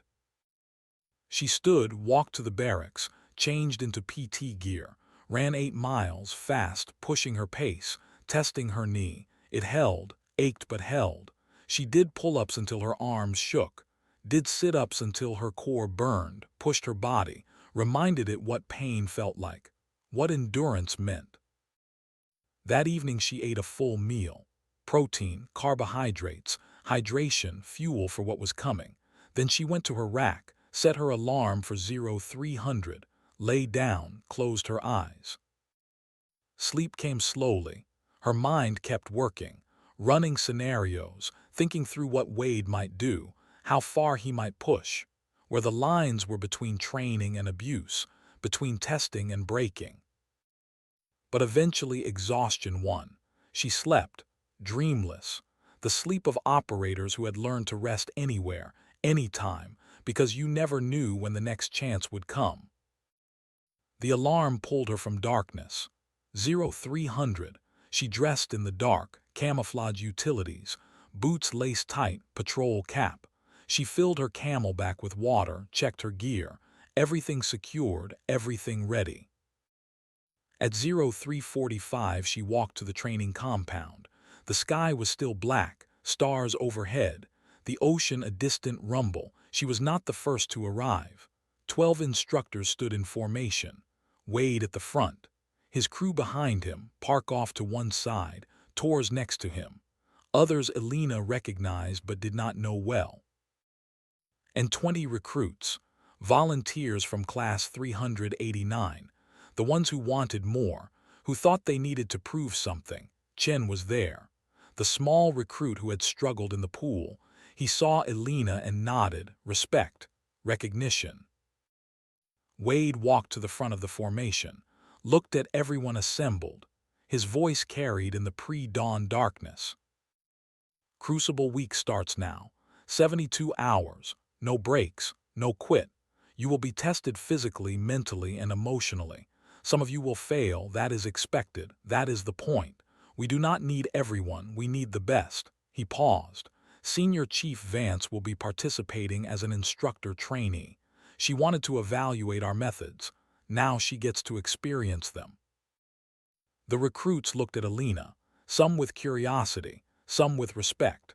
Morrison, the cocky one who usually sided with Wade, smirked, like he thought this would be entertaining, watching a female senior chief try to keep up. Elena said nothing, just stood at parade rest, waiting. First evolution, Wade announced. The grinder, full kit, rucks, weapons, we run until I say stop. They geared up, 40-pound rucksacks, rubber rifles, helmets. Elena shouldered her ruck. The weight settled familiar across her back. She had carried worse, in worse places, under worse conditions. Wade set the pace, fast, aggressive, not a jog, a run around the grinder, the asphalt hard under their boots, the rucks bouncing, the rifles slapping against backs. Elena found her rhythm, controlled breathing, steady stride, her knee complained but held. They ran for 30 minutes. Some of the younger recruits started to flag. Their breathing got ragged, their formation spread out. Wade yelled at them, pushed them, demanded more. Elena stayed in the middle of the pack, not leading, not falling behind, just maintaining. After 30 minutes, Wade called a halt. Everyone stopped, breathing hard, sweating despite the cool pre-dawn air. Elena's heart rate was elevated but controlled. She had been here before, many times before. "Rucks off," Wade ordered. "Overhead press, go." They lifted the 40-pound rucks overhead. Arms extended, held them, muscles shaking. Elena's shoulders burned. She focused on breathing, on form, on not being the first to drop. Around her, recruits grunted, strained. One dropped his ruck after 90 seconds, then another, then 3 more. Elena held, her arms trembled, her shoulders screamed, but she held. Beside her, Park held too, and Tors, the professionals, the ones who had done this before. Wade walked among them, stopped in front of Chen. The small recruit was shaking, his face red, his arms barely locked. "You look weak, Chen. You are weak. Why are you even here?" Chen did not answer, could not answer. His breathing was too hard. "Drop it," Wade said. "Ring the bell, go home." Chen held 30 more seconds, 40. Then his arms gave out, the ruck fell, hit the asphalt with a heavy thud. Chen dropped to his knees, gasping. Wade shook his head, pathetic. Elena wanted to intervene, wanted to tell Chen he had done well. That holding for 2 minutes was impressive, but she could not. Not without proving Wade's point that she was soft. So she held her ruck overhead and watched Chen struggle to stand. After 5 minutes, Wade called the exercise. Rucks down. The weight came off Elena's shoulders and the relief was immediate. Blood rushed back into her arms, pins and needles. She shook them out, stayed ready. Next evolution, the obstacle course. Full kit, best time wins, worst time does it again. The obstacle course was 40 years old. Wooden structures worn smooth by decades of sweat and blood, walls to climb, ropes to swing, bars to traverse, water pit at the end. Elena had run courses like this 1,000 times, but not recently, not with a bad knee, not after 30 minutes of running and 5 minutes of overhead press. Wade blew his whistle, they ran. Elena pushed, hit the first wall, climbed, dropped, kept moving. Her knee protested on the landing, sharp pain, she ignored it, moved to the rope climb, pulled herself up hand over hand. Her shoulders were already fatigued from the overhead press. Every pull was harder than it should be, but she made it, dropped, rolled, kept going. The course was a blur of obstacles. Climb, jump, crawl, swing. Each one demanding something different, each one exposing weakness. Elena's weakness was her knee. Every landing jarred it. Every step reminded her it was damaged, but she pushed through, completed the course. Her time was middle of the pack, not the best, not the worst. Chen was dead last. He had fallen on the rope swing, landed hard in the sand, gotten up slow, finished slow. Wade pointed at him. "Again, you do it again." Chen looked like he might cry, but he did not. He just turned around, started the course again, alone, everyone else watching. Elena documented it mentally, making a recruit repeat the course immediately after failure, without rest, without recovery. That was hazing. That was punishment disguised as training. Chen fell twice on his second attempt, once on the wall climb, once on the rope traverse, but he finished. Stumbled across the finish line, collapsed. Wade walked over, stood above him. Better, not good, but better. The sun was rising now, orange light spreading across the base. The temperature was climbing, already 80 degrees. By noon it would be over 100, and they had been going for 2 hours with no break. Next evolution, Wade announced. Pool, drown proofing, full kit. Elena's stomach tightened. This was where recruits got hurt, where Chen had nearly died, where Park's son had been hospitalized. She needed to watch closely, document everything. But she also needed to participate, to prove she could do what she was asking others to do. They walked to the pool facility. The water was cold, unheated. The recruits stripped to shorts, put on life vests. Elena did the same. Her body was already fatigued. Her muscles were already screaming. Adding water and cold would make it worse. Wade explained the evolution. Hands tied behind backs, feet tied together, jump in. Retrieve a weight from the bottom, surface, survive. The weight was 5 pounds, sitting 12 feet down, simple in theory, nearly impossible in practice when you could not use your hands or feet. Kerrigan and Carrera supervised. They would be in the water, watching, making sure nobody drowned. But Elena knew their version of watching was different than actual safety oversight. First recruit jumped in, went under, came up gasping, went under again, retrieved the weight, surfaced, struggled to the edge, successful. Second recruit jumped in, panicked immediately. Kerrigan had to pull him out, failure. Third recruit, fourth, fifth, some succeeded, some failed, some barely made it. Chen's turn came. He stood at the edge, looked at the water. His hands were already tied, his feet were already bound. He jumped and immediately struggled. His body fought the restriction, fought the cold, fought the panic. He went under, did not come back up. Carrera swam over, pulled him up. Chen vomited water, gasped, could not speak. Try again, Wade said. Chen shook his head, could not, would not. Wade's face hardened. Then you fail, ring the bell. Chen looked at Elena. She wanted to tell him it was okay, that knowing your limits was wisdom, not weakness, but she could not here, not now. Chen pulled himself from the pool, untied his hands, walked away. Elena knew she would not see him in training again. More recruits went, success and failure mixing together. Then it was Elena's turn. She stood at the edge, hands tied behind her back, feet bound together. She could feel everyone watching, Wade especially, waiting to see if she would fail, if age and injury would prove his point. She jumped, the cold hit like a fist. Her body wanted to gasp, but she controlled it. She sank. The weight was below her. She dolphin kicked, used her core, her legs bound together, moved like a tail. She reached the bottom, grabbed the weight with her teeth since her hands were useless, pushed off, headed for the surface. Her lungs burned. Her body screamed for air. But she had done this before. In Coronado during her own Bud S training, in pools and oceans and rivers across the world.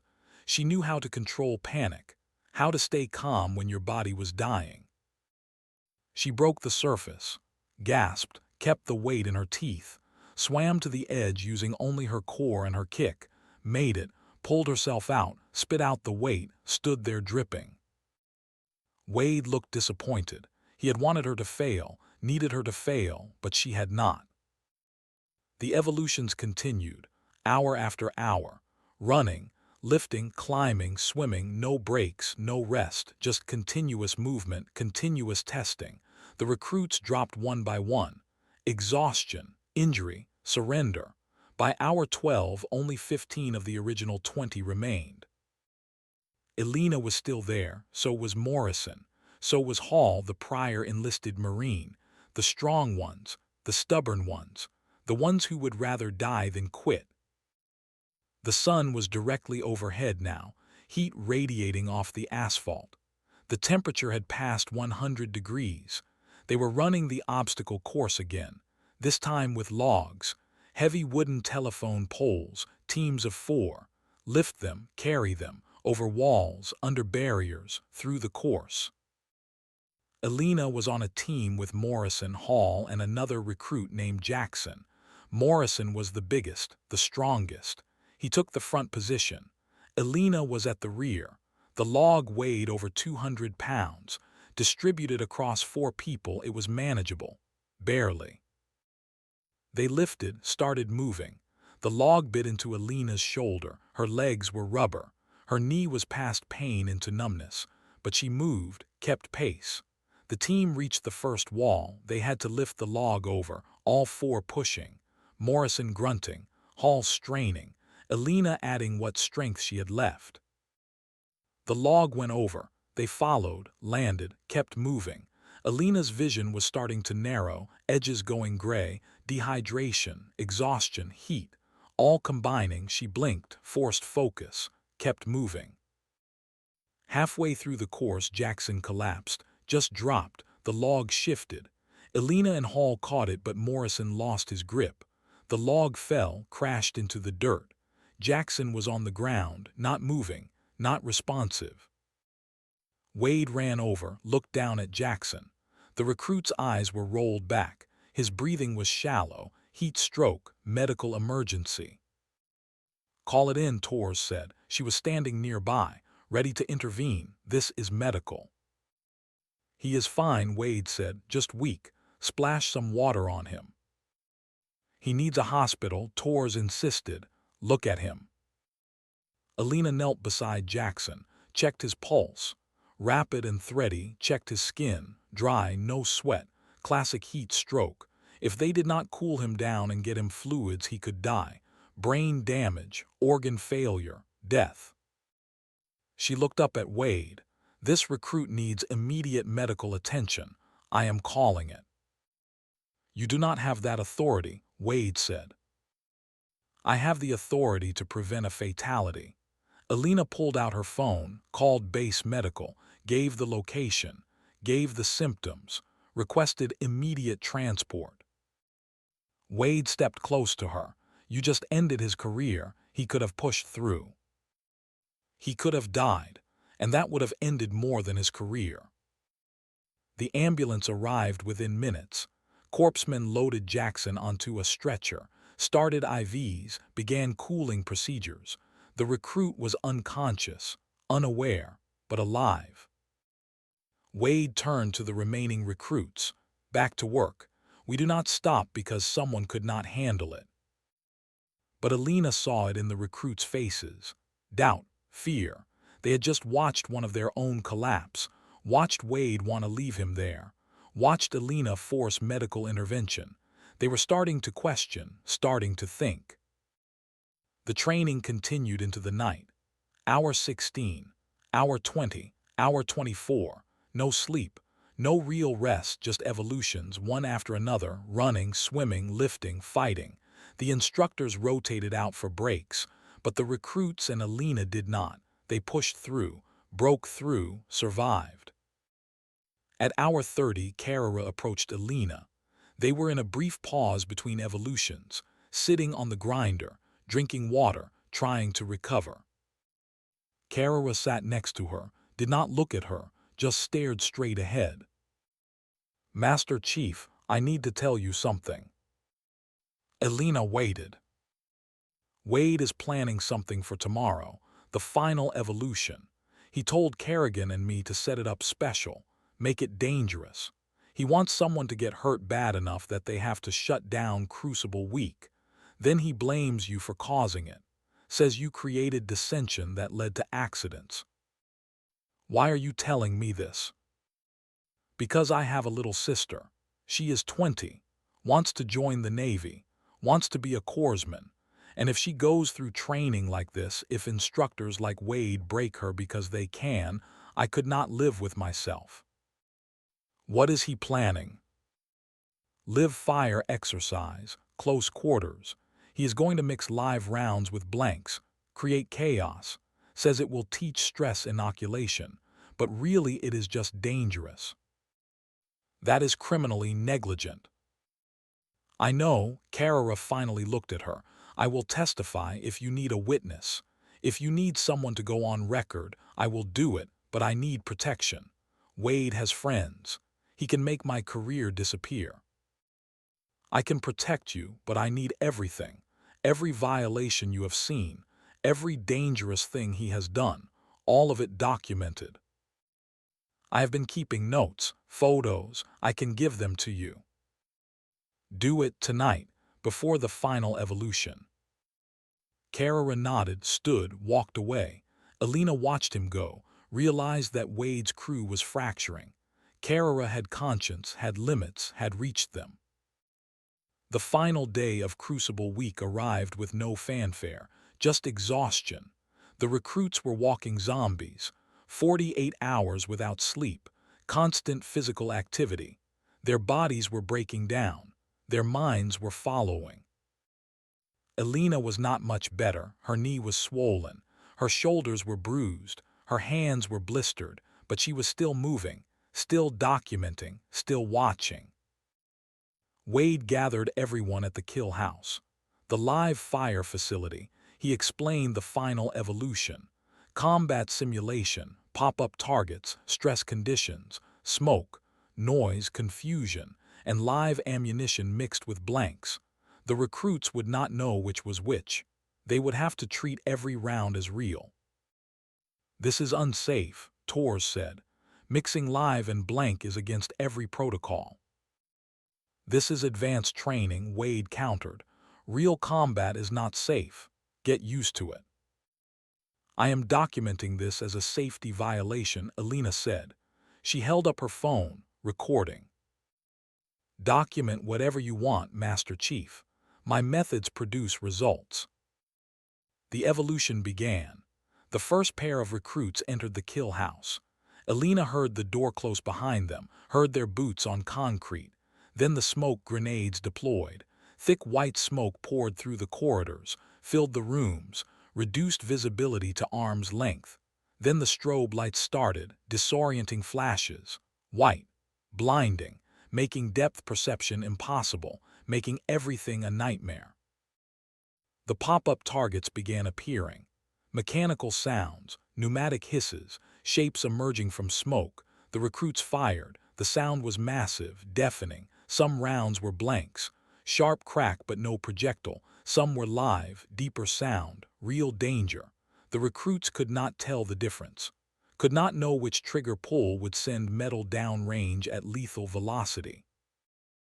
Elena watched from the observation area, stood at the bulletproof glass, counted rounds, watched for safety violations. Her eyes tracked Kerrigan, watched him move through the support area, watched him handling magazines. She saw him at the ammunition station, saw him loading rounds into magazines, saw him mixing types, brass casings, some with crimped tips indicating blanks, some with exposed lead indicating live ammunition. He was loading them together, creating magazines with random patterns. Blanks and live rounds mixed together without distinction.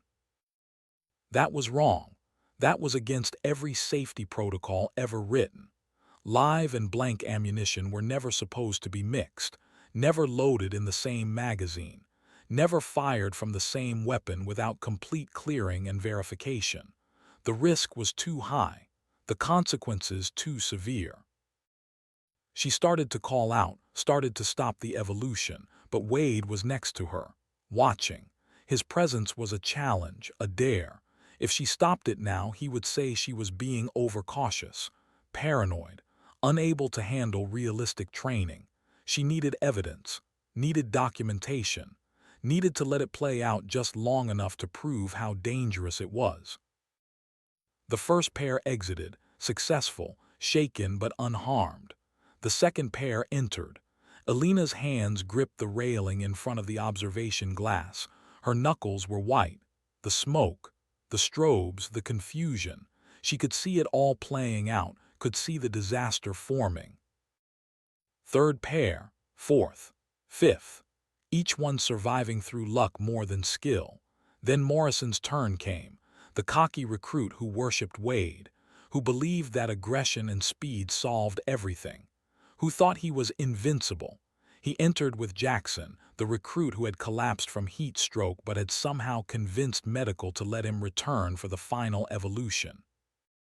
Morrison moved fast, too fast, the way Wade had taught him, charging through doorways, engaging targets without proper identification, firing at movement, at shapes, at shadows in the smoke. Elena could see it through the observation glass, could see him clearing corners wrong, could see him in a fatal funnel, could see the disaster forming frame by frame. He rounded a corner, the smoke was thick. The strobes were blinding, a shape appeared, human-sized, man-shaped. Morrison brought his weapon up, acquired the target, fired, 3 rounds, center mass, the way he had been trained. The shape went down, hard, hit the wall first, then crumpled, slid down to the floor. And Morrison realized, too late, always too late, that was not a target, that was not a pop-up. That was Hall, the Marine, the solid one, the professional. He had been repositioning, moving to a new station, been in the wrong place, wrong time, wrong everything. Time stopped, everything froze, the smoke kept swirling, the strobes kept flashing, but everything else stopped. Morrison stood there, weapon still raised, staring at what he had done. Jackson came around the corner, saw Hall, saw the blood, started screaming. Elena was moving before her mind caught up. Through the observation door, down the stairs, into the kill house. Torres was already running, coming from the other direction. They reached Hall together. He was on the ground, blood spreading across his chest. Dark red, arterial, pumping with his heartbeat. Too much blood, too fast. Torres ripped open Hall's shirt. The wound was center mass, left side, maybe 2 inches from his heart. The round had penetrated, had gone through his plate carrier, had found the gap between the plates, the weak point, the place where armor could not protect. Blood was bubbling, foaming, pink. That meant lung, meant air mixing with blood, meant he was drowning in himself. Medic Torres screamed, her voice cracked, years of professional composure breaking. Get a medic now. Corpsmen rushed in, 3 of them. They had been staged outside, prepared for minor injuries, sprains, strains, not this. Never this, but they moved fast, professional, dropped their bags, started treatment, chest seal, plastic adhesive square pressed over the wound, stopping air from escaping, pressure, hands pressing down, trying to slow the bleeding.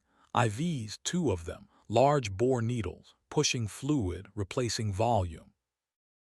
Hall was conscious, eyes wide, gasping, trying to breathe through a punctured lung, trying to understand what happened, why he was on the ground, why he hurt, why he could not get air.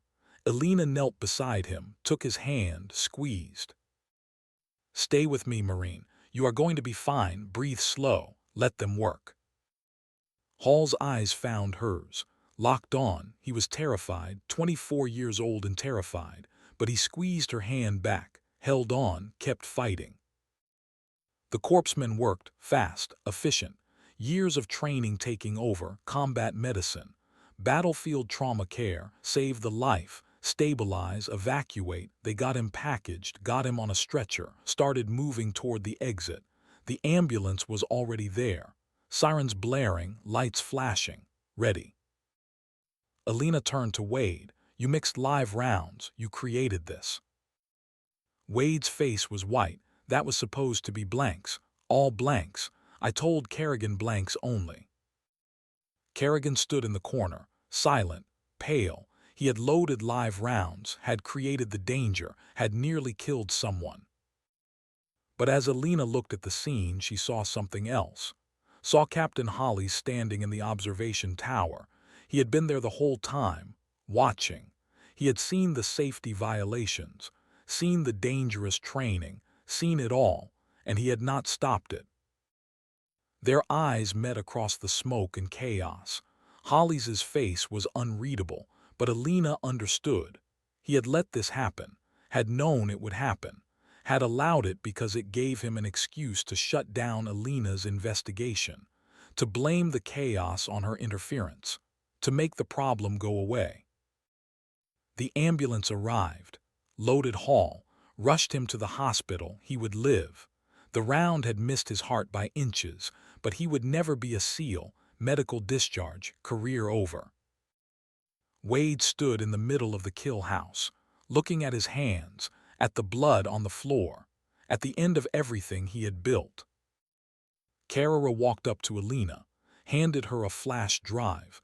Everything I have, every violation, every lie, every injury he covered up, it is all there. Elena took it. Thank you. I am sorry I waited so long. You are here now. That is what matters. Captain Holly's voice came over the loudspeaker. All personnel evacuate the facility. Crucible week is terminated. Report to your duty stations. This incident is under investigation. The recruits filed out. The instructors followed. Elena was the last to leave. She stood in the kill house, looked at the blood, the bullet holes, the evidence of what happened when training became abuse, when standards gave way to ego, when the system protected itself instead of the people it was supposed to serve. She pulled out her phone, updated her cloud files, added the video of the shooting, added Carrera's evidence, added her own documentation from 72 hours of hell. Then she sent a message, not to Hollies, not to anyone in the chain of command, to the Naval Inspector General, to the address she had researched weeks ago, the one that bypassed local authority, that went straight to Washington. The subject line was simple: formal complaint, unsafe training practices, Naval Special Warfare Center Coronado, attached evidence. She hit send, watched the upload progress, 100% delivered. There was no going back now. She had gone over Hollies' head, had violated the chain of command, had committed what the Navy considered cardinal sin. Her career was over. She knew that, accepted it. But Hall would live. Future recruits would be safer. The system would be forced to change, and that was worth any price. Elena walked out of the kill house, into the California sun. The heat hit her, but she barely felt it. Her body was past sensation, past pain, running on will alone. Chief Park was waiting outside. He looked at her, saw everything in her face. "You did it," he said. "You actually did it." "Not yet, but it has started." "What happens now?" "Now we wait. The investigation will come. People will be questioned. Careers will end, including mine." "Was it worth it?" Elena looked back at the kill house, at the building where a young man had almost died because the system valued reputation over safety, valued tradition over truth. "Yes," she said, "it was worth it." Because Senior Chief Petty Officer Elena Vance had not joined the Navy to make friends. She had joined to serve, to protect, to ensure that the warriors coming after her had better than she had safer, had right. And if that meant burning her career to ash, so be it. Some missions were worth any cost. This was one of them. The sun was setting over the Pacific, turning the sky orange and purple and red. The same colors as the blood on the kill house floor, the same colors as sacrifice. Elena walked toward the barracks.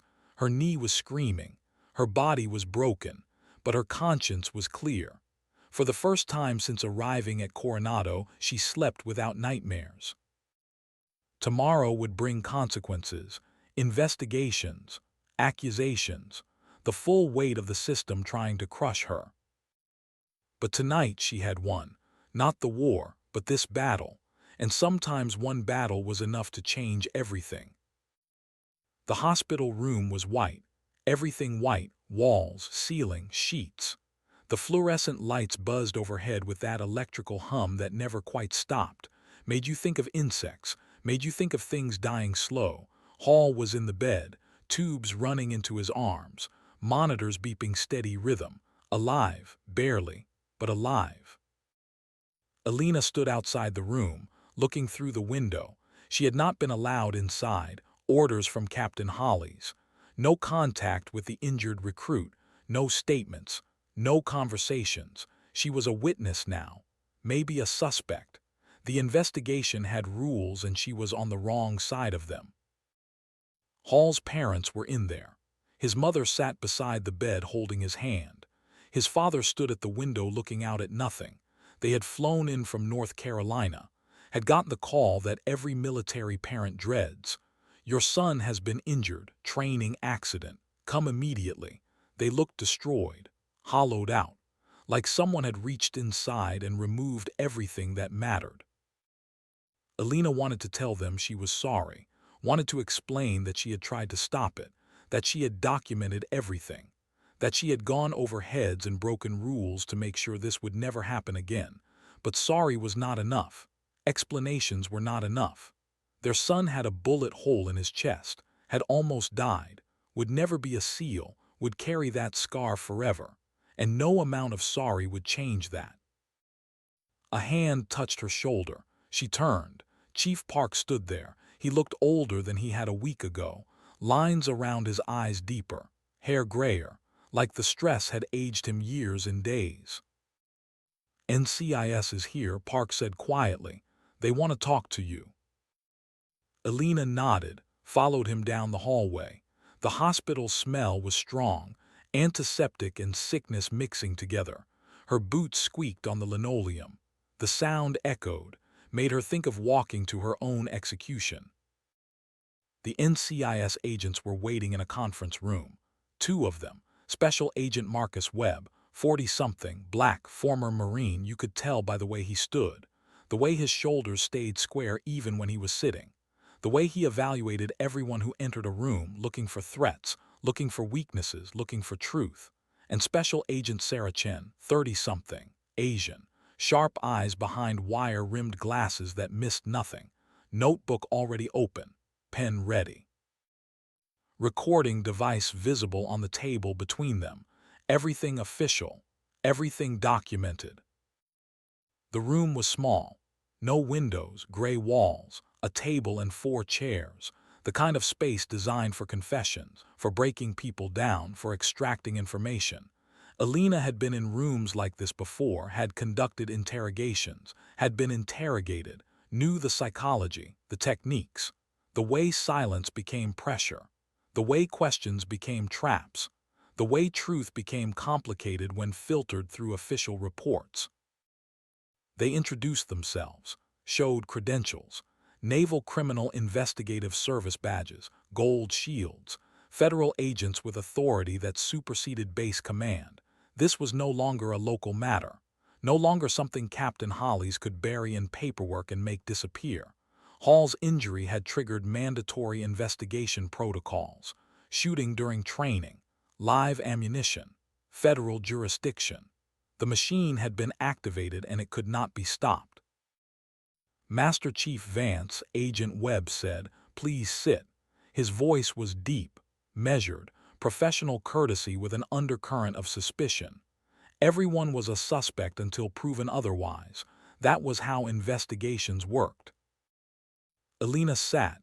The chair was metal, cold, uncomfortable. She placed her hands on the table, palms down, open posture, nothing to hide. Years of debriefings had taught her how to do this. How to stay calm when people asked questions you did not want to answer.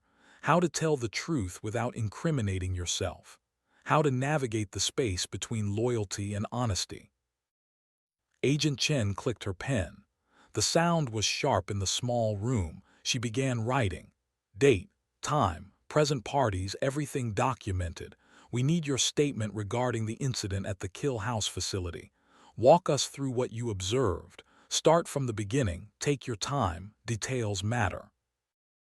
Elena started with her arrival at Coronado, her assignment as Senior CQB instructor, the first meeting with Wade Maddox, the observation of his training methods, the documented safety violations. She spoke clearly, precisely, using military terminology, referencing specific regulations, making it clear this was not opinion, this was fact.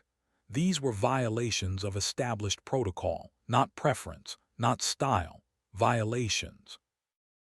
She described the unauthorized pool sessions, the medical records she had been given anonymously, Chief Park's son, the 3 hospitalized recruits, Captain Hollies' dismissal of her concerns, the formal letter of counseling she had received for doing her job, each detail another brick, another piece of the foundation, building the case that this was not isolated, this was pattern, this was culture.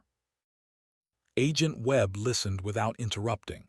His face remained neutral, but his eyes tracked everything, every word, every expression, every micro-movement, reading her, assessing credibility, determining if she was reliable witness or disgruntled employee with an axe to grind. When Elena reached Crucible Week, she slowed down, made sure every detail was captured. Wade's announcement, the 72 hours, the heat, the exhaustion, Jackson's collapse from heat stroke, Wade's refusal to call medical until Elena forced it, the way recruits were pushed beyond training into torture, beyond challenge into breaking. Then the final evolution, the kill house, the mixed ammunition, Kerrigan loading magazines, live rounds and blanks together, her documentation of the safety violation, her hesitation to stop it immediately because she needed undeniable proof, Morrison entering, the smoke, the strobes, the confusion, the shot, Hall going down, the blood, the chaos. She spoke for 40 minutes. When she finished, Agent Chen's hand was cramping from writing. Multiple pages of notes, detailed, precise, everything documented. You filed a complaint with the Inspector General 3 hours before this incident occurred. That correct? Yes. Why did you go outside the chain of command? Because the chain of command was compromised.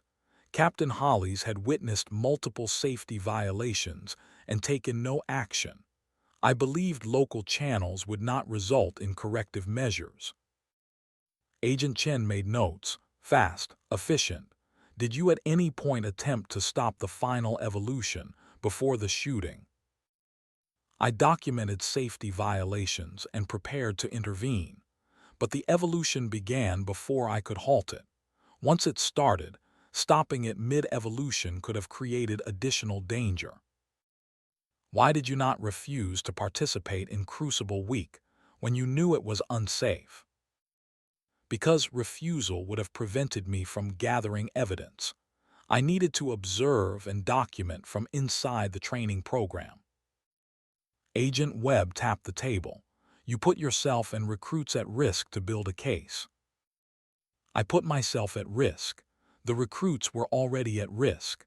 I was trying to reduce that risk by forcing accountability. The questions continued, hour after hour. They wanted timeline, details, names, dates, everything documented, everything precise. Elena answered it all, held nothing back. She had committed to this path, had accepted the consequences.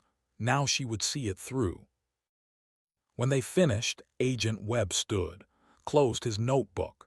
Master Chief, you are being placed on administrative leave pending completion of this investigation.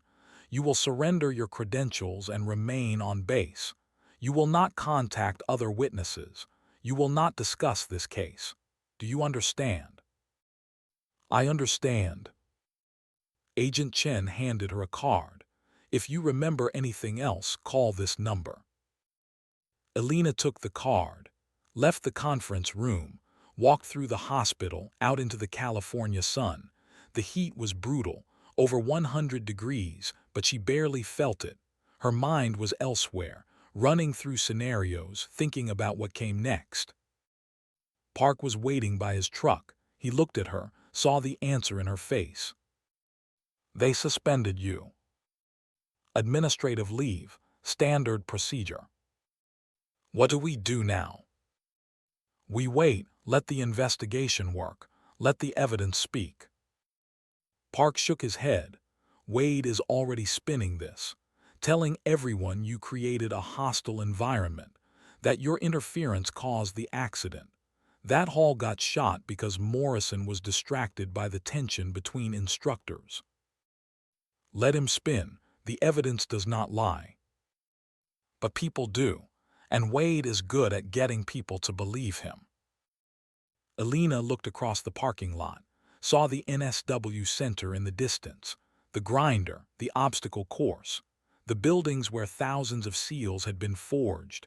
It was supposed to be a place of excellence, of honor, of producing the best warriors in the world, but somewhere along the way it had become something else.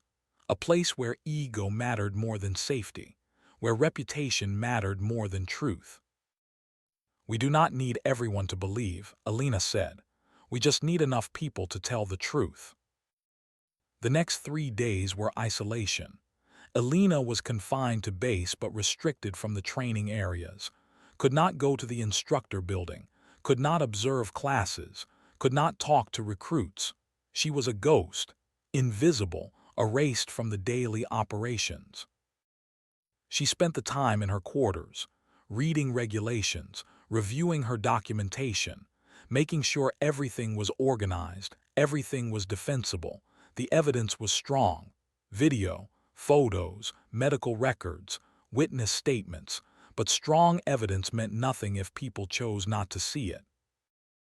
On the fourth day, Agent Chen called, asked her to come to the conference room again. Elena walked there through the midday heat. The base was quiet. Most personnel were at lunch. The buildings looked empty, abandoned. Agent Chen was alone this time. She gestured to a chair. "Sit, please." Elena sat, waited. "We have been conducting interviews," Agent Chen said. "Recruits, instructors, medical personnel. The picture that is emerging is concerning." "How concerning?" "We have identified 7 recruits over the past 18 months who reported unsafe training practices. All 7 complaints were filed with Captain Hollies. All 7 were dismissed as training stress or personality conflicts. None resulted in investigation." Elena felt something shift inside her chest. 7, not 3. 7 recruits who had spoken up and been ignored. 7 voices dismissed. 7 warnings unheeded. Agent Chen continued. "We also found discrepancies in medical records. Injuries that were documented as training accidents but show evidence of negligence. A broken collarbone from a fall that should not have happened if safety equipment was used. A concussion from a blow that should not have occurred during supervised sparring. A near drowning that was recorded as panic when witness statements suggest prolonged forced submersion." Every word was a nail, every sentence a hammer, building the case, making it undeniable. "Petty Officer Carrera has provided extensive testimony," Agent Chen said. "He has documentation going back 2 years, photos of unsafe training setups, videos of unauthorized sessions, text messages where Senior Chief Maddox explicitly ordered instructors to push recruits beyond regulation limits." She paused. "Master Chief, this is bigger than one bad instructor. This is systemic failure." "Where is Captain Hollies?" "He has been relieved of command pending investigation. A new co is being assigned. Admiral Richardson from SBECWAR Command is personally overseeing the transition." "And Wade?" "Senior Chief Maddox has been placed on administrative leave. He is restricted to base, not allowed to contact recruits or other instructors. He has retained legal counsel." "What about the recruits, the ones still in training?" "Class 389 has been suspended. All recruits are undergoing medical and psychological evaluation. They will be given the option to continue training under new instructors or to transfer to other programs without prejudice." Elena absorbed this. The machine was responding, slowly, reluctantly, but responding. Sometimes the system worked. Sometimes justice happened, not because people were good, but because the evidence was too strong to ignore. Agent Chen leaned forward. "Off the record, Master Chief. You did the right thing. What you documented, what you risked, it is going to save lives. Future recruits will be safer because you refuse to look away. I just want to make sure Hall did not get shot for nothing." "He did not. This investigation is going to result in policy changes across all NSW training programs. New oversight, new safety protocols, independent monitoring. Your complaint triggered a review that should have happened years ago." Elena nodded, felt something release inside her, not relief exactly, but acknowledgement. She had done what she set out to do. The mission was complete. Whatever happened to her career now was secondary. The investigation continued. More interviews, more evidence. The scope kept expanding. NCIS agents interviewed recruits who had dropped out of previous classes, found patterns, found stories that had never been told, found pain that had been buried. One recruit, a kid named Thompson who had quit 6 months earlier, came forward, told investigators about a nighttime training session where Wade had tied his hands and feet and thrown him in the ocean, left him there for 30 minutes while waves crashed over his head, called it drown-proofing, called it mental toughness training. Thompson had barely survived, had quit the next day, had never reported it because he thought no one would believe him. Another recruit, Marcus Hall's roommate during second phase, described watching Hall get singled out for extra punishment during Hell Week, made to do push-ups until his arms gave out, made to hold logs overhead until he collapsed, made to run until he vomited, all because Hall had questioned a safety procedure, all because Hall had dared to speak up. The stories kept coming, each one worse than the last, each one another piece of evidence, another nail, another reason why this had to stop. On day 7, Elena was called back to the conference room. This time Agent Webb was there, along with someone new, a Navy captain, khaki uniform perfectly pressed, creases sharp enough to cut, surface warfare insignia, gold dolphins on his chest, not a SEAL, not special operations, that was deliberate. They were bringing in outside leadership, someone without ties to the community, someone who could see clearly without bias, without brotherhood clouding judgment. He was tall, 50-something, gray hair, weathered face that spoke of years at sea, sharp eyes that evaluated everything. When Elena entered, he stood, full military courtesy, respect for rank, respect for what she had done. Master Chief Vance, I am Captain James Rodriguez. I have been assigned as interim commanding officer of NSW Center. I wanted to meet you personally. They shook hands. His grip was firm, professional, not trying to prove anything, just honest contact. Human to human, leader to leader, he gestured for her to sit. They all sat.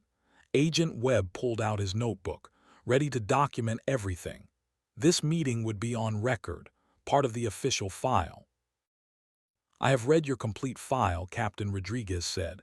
He tapped a folder on the table. Thick, comprehensive, your service record, 19 years, 7 deployments, combat action ribbon, 3 Purple Hearts, Navy Cross for actions in Ramadi.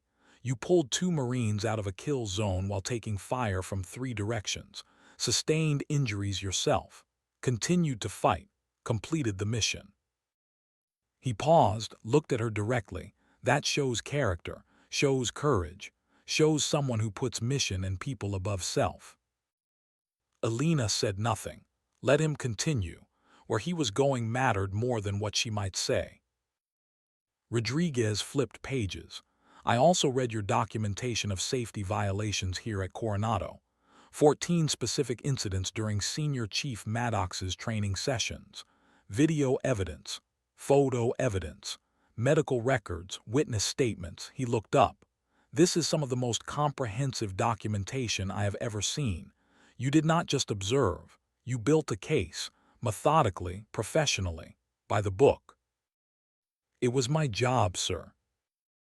No, Rodriguez said. Your job was to observe and report. What you did went beyond that. You participated in 72 hours of dangerous training to gather evidence. You put yourself at physical risk. You refused to back down when your commanding officer ordered you to stop. You went outside the chain of command when you determined it was compromised. He set the folder down. That is not just doing your job. That is moral courage, the kind that costs something. The room was quiet. Agent Webb wrote notes. Elena kept her hands folded, waited for the other shoe to drop, because there was always another shoe, always consequences, always price. I want you to know that I take this matter seriously, Rodriguez continued. What happened here should never have happened. The death of Seaman Recruit Davis, the injury of Hall, the hospitalization of 3 other recruits, the pattern of abuse spanning multiple training cycles, the failure of command oversight. All of it represents catastrophic failure at multiple levels. He pulled out another document, laid it on the table. This is the preliminary investigation summary. 7 recruits filed complaints over 18 months, all dismissed. 14 documented safety violations, all ignored. 3 hospitalizations, all attributed to training stress rather than negligence. 1 death, ruled accidental when evidence suggests otherwise. And a commanding officer who actively suppressed information and coached witnesses to protect the reputation of this facility. Elena felt the weight of it, the systemic nature. This was not one bad apple. This was rot in the barrel. This was culture. This was what happened when people valued image over integrity, when they protected the institution instead of the people the institution was supposed to serve. I am committed to ensuring it never happens again, Rodriguez said. His voice was firm, resolute. I am implementing immediate changes. New safety oversight board, independent of the chain of command, mandatory reporting requirements, anonymous complaint channels, regular audits of training practices, zero tolerance for violations. He looked at Elena, and I am reinstating you to full duty, effective immediately. Thank you, sir. I also want you to know that your administrative leave is being lifted. You are reinstated to full duty effective immediately, with a recommendation for commendation for your actions in identifying and reporting systemic safety failures. Elena felt the words but could not quite process them. Commendation, not reprimand, not punishment, recognition. Sir, Captain Hollies placed a letter of counseling in my record for failure to maintain instructor unity. Captain Rodriguez opened a folder, pulled out a document. That letter has been removed. Captain Hollies exceeded his authority. His actions are under investigation as part of the broader inquiry into command climate failures. Your record is clear. What about Senior Chief Maddox? Captain Rodriguez and Agent Webb exchanged a look. Then Webb spoke. Senior Chief Maddox is facing court-martial. Charges include negligent homicide in the death of Seaman Recruit Davis from Class 382, reckless endangerment, conduct unbecoming, and multiple violations of training safety regulations. He will also face potential civilian criminal charges pending the outcome of the military proceedings. Elena remembered the name Davis, one of the recruits from the medical records, the one who had died. She had not known about that, had not seen that in her initial evidence. But NCIS had found it, had connected the dots, had built the complete picture. How did Davis die? Water aspiration during an unauthorized training session.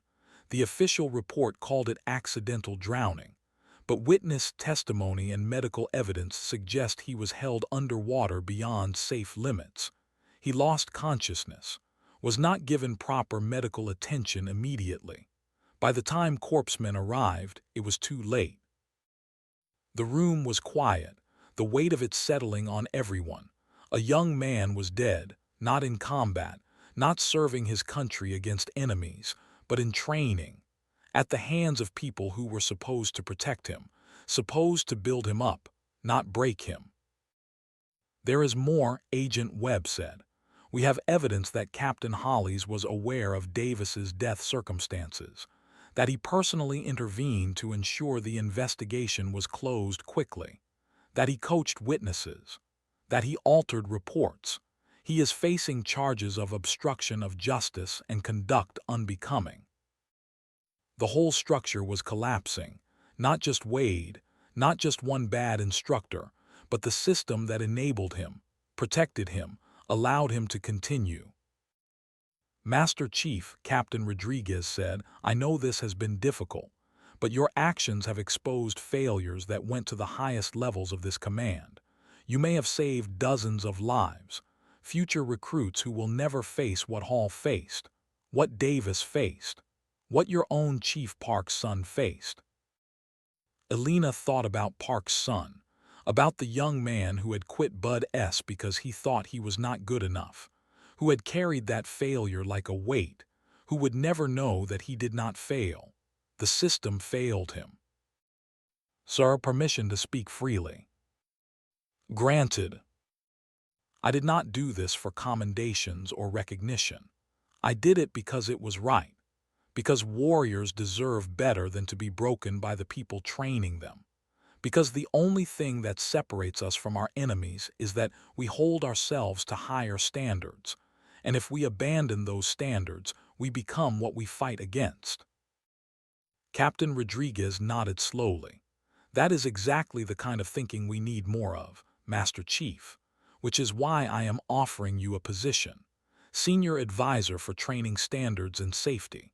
You would work directly with SBECWAR Command to review and overhaul all NSW training protocols. Help us rebuild this program the right way. Elena sat back, thought about it. The offer was more than she had expected, more than she had hoped for.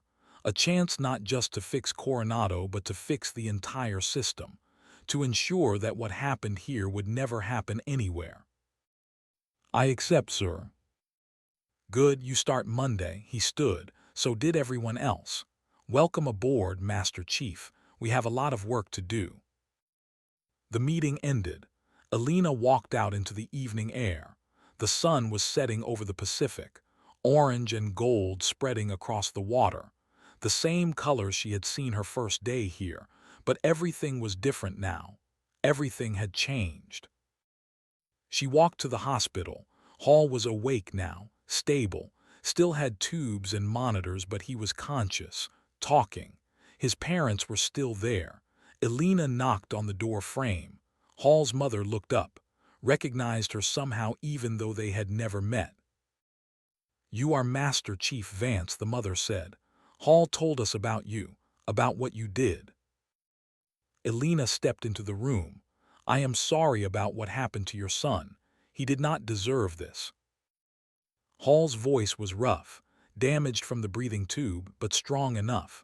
Not your fault, Master Chief. You tried to stop it. I saw you. We all saw you. His father extended his hand. Elena shook it. Thank you for standing up when others would not. My son tells me you ended your career to make sure this came to light.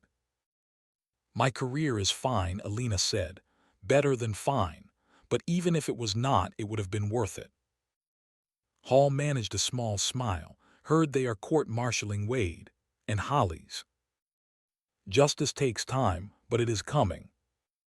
What happens to us? To the recruits from Class 389?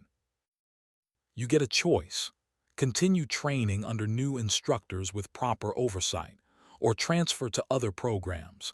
No penalty either way. Your dream does not have to die because of what happened. Hall looked at his parents, then back at Elena. I want to continue, if they will let me, when I heal. I did not come this far to quit. His mother started to protest, but Hall shook his head. Mom, this is what I want. What happened does not change that. Elena understood, respected it. Some people were meant to be warriors, meant to serve, meant to push themselves to limits. But those limits should be found through challenge, not abuse, through testing, not breaking. She left the hospital, walked back to her quarters. The base was quiet now. Night had fallen, stars overhead, the sound of the ocean constant. She sat at her desk, opened her laptop, started drafting the report that Captain Rodriguez had requested. Comprehensive review of all training safety protocols, recommendations for reform. It would take weeks, maybe months, but she had time, had purpose, had mission. Her phone buzzed, text from Chief Park. They are interviewing my son tomorrow. NCIS wants his statement. He is ready to tell the truth. Elena typed back, good, truth is all we need. 3 dots appeared. Then, thank you for everything. You gave him his voice back. Elena set down the phone, looked at the photo on her desk. Her parents, both gone now, but she could imagine what they would say. Her father would tell her she did her duty. Her mother would tell her she did what was right. Both would be proud. The next morning, Elena was back in uniform, Walking through the NSW Center compound, recruits were starting to return. Class 389 members who had chosen to continue. They looked different now, more serious, less cocky. They had seen the cost of bad leadership, had learned that survival was not just about being tough. It was about being smart, about questioning, about speaking up when something was wrong. Chen saw her, the small recruit who had quit during pool training, but he was back now, had returned, walked up to Elena with clear eyes. Master Chief, I wanted to thank you for showing us that quitting the wrong thing is not the same as quitting. You came back, that takes courage. I came back because now I know what right looks like, and I want to be part of that. More recruits gathered. Morrison, the cocky one, he looked broken, haunted. He had shot Hall, had nearly killed someone, even though it was not his fault, even though he had been set up to fail. He would carry that forever. Master Chief, Morrison said quietly, Hall does not blame me, but I blame me. How do I live with that? Elena looked at him, saw herself in Syria, saw Collins with the cracked ribs, saw all the moments when training failures led to operational failures, when shortcuts came home to roost.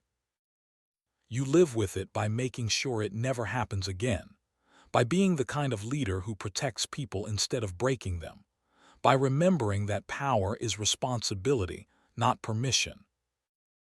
Morrison nodded, swallowed hard. I am staying in, going to finish this, going to earn the trident, and when I do, I am going to be the kind of SEAL who does it right. Good, that is all anyone can ask. The days turned into weeks. The investigation continued. More evidence emerged. More witnesses came forward. The scope kept expanding beyond Coronado. Other training facilities were reviewed. Other instructors were questioned. What had started as one complaint about one instructor became a comprehensive review of the entire SEAL training pipeline. Wade's court-martial was scheduled for 3 months out. He had stopped showing his face on base, stayed in his quarters. His crew had abandoned him.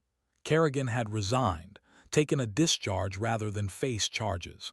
Carrera was cooperating fully, testifying, rebuilding his career through truth. Captain Hollies was facing his own court-martial. The charges against him were extensive: obstruction, dereliction of duty, conduct unbecoming. He had built a career on looking the other way, on protecting the institution instead of the people. Now that career was ashes.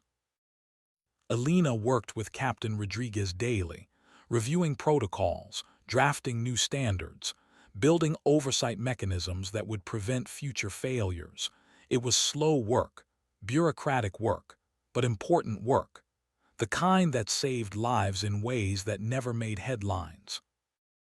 Torres stopped by her office one afternoon, sat down without asking, looked exhausted. You ever wonder if it was worth it, all the chaos, all the disruption?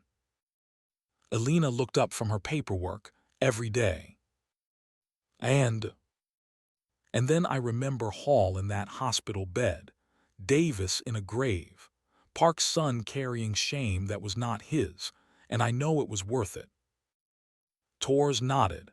They are making me the new senior CQB instructor, effective next month. Want me to run things by the book. Good, do it right. Show them what professional instruction looks like. I am scared I will mess it up, that I will not be hard enough, that recruits will fail because I followed regulations. Recruits who fail because of regulations were not ready. Recruits who fail because of abuse were robbed. There is a difference. Torres stood, held out her hand. Thank you, Master Chief, for having the guts to do what needed doing. They shook, professional respect, the kind earned through fire, through standing up when everyone else sat down. Alone again, Elena returned to her work. The regulations, the standards, the boring, tedious, essential work of making sure the system functioned properly. It was not glory, was not combat, was not the stuff of legends, but it mattered, maybe more than anything she had done downrange, because this would protect people she would never meet, would save lives she would never know about. Her phone rang, unknown number. She answered. Master Chief Vance, this is Admiral Richardson. Do you have a moment? The commander of Naval Special Warfare, the man at the very top. Elena sat straighter. Yes, sir. I wanted to call you personally, to thank you for your service. What you did took courage, real courage, the kind that costs something. I want you to know it did not go unnoticed. Thank you, sir. I also wanted to inform you that your recommendations are being implemented across all NSW training facilities. New safety boards, independent oversight, mandatory reporting. We are calling them the Vance Protocols. Elena felt her throat tighten, her name on regulations, her legacy in policy, not in combat, not in operations, but in protection, in doing it right. Sir, I do not need my name on anything. I know, that is why it belongs there. Richardson paused. One more thing. Your promotion to Master Chief was disapproved 3 years ago. The board said you lacked command presence. I am overturning that decision. Your promotion is effective immediately. Congratulations, Master Chief Vance. The words hit like a wave. Promotion, recognition, vindication. Not for what she had done downrange, but for what she had done here, for standing up, for refusing to be silent. Thank you, sir. I do not know what to say. Say you will keep doing what you are doing. We need more leaders like you. People who care more about right than rank, more about people than politics. The call ended. Elena sat in her office. The afternoon sun streamed through the window. Outside, she could hear recruits running cadence, the sound that never stopped, the heartbeat of the training pipeline, but it sounded different now.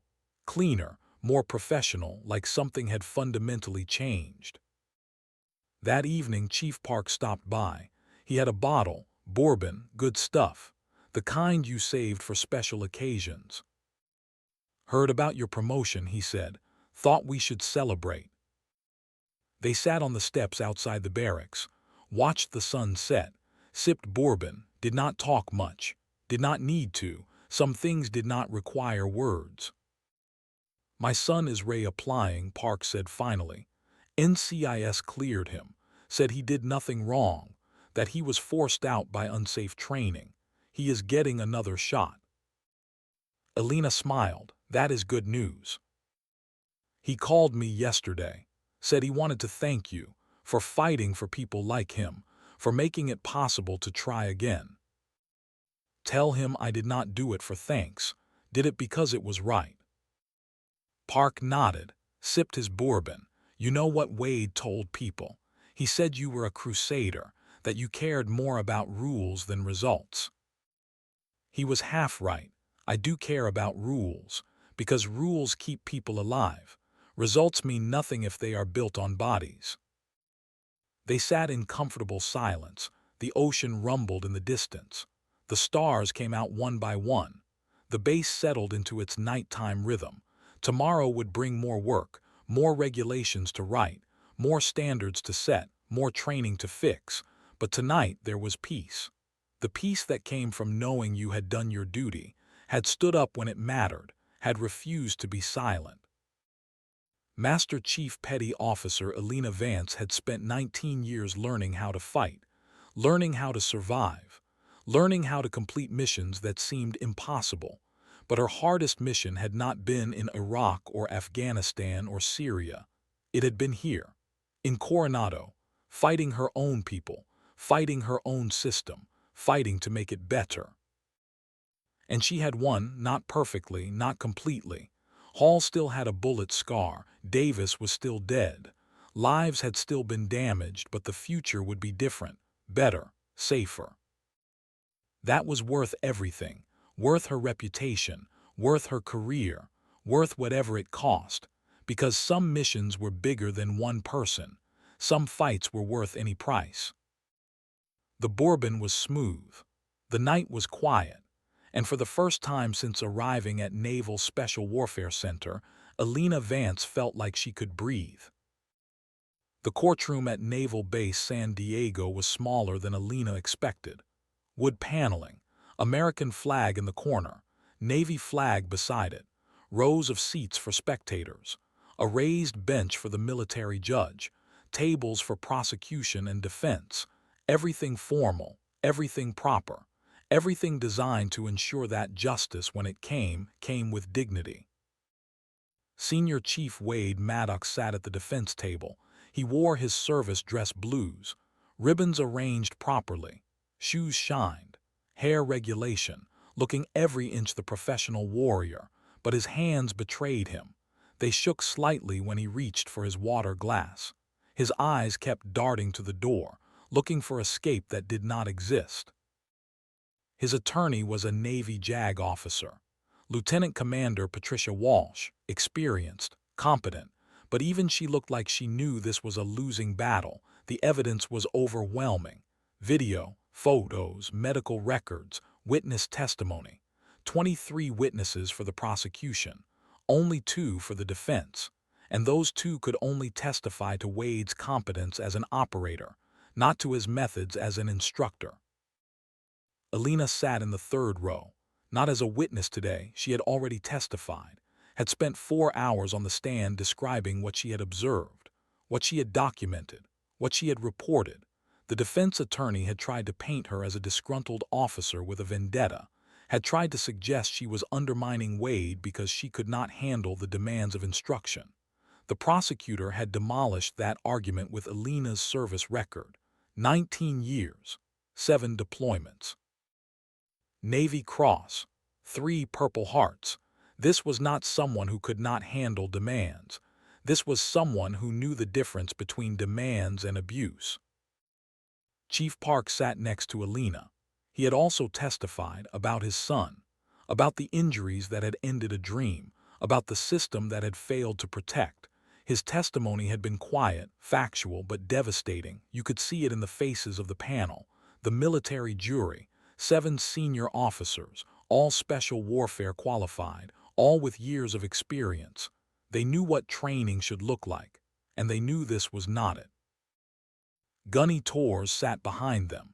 She had testified about the culture, about the way Wade had created an environment where questioning was seen as weakness, where reporting violations was seen as betrayal, where loyalty to the instructor mattered more than safety of the recruits. Her testimony had been technical, professional, but it had painted a picture of systematic failure.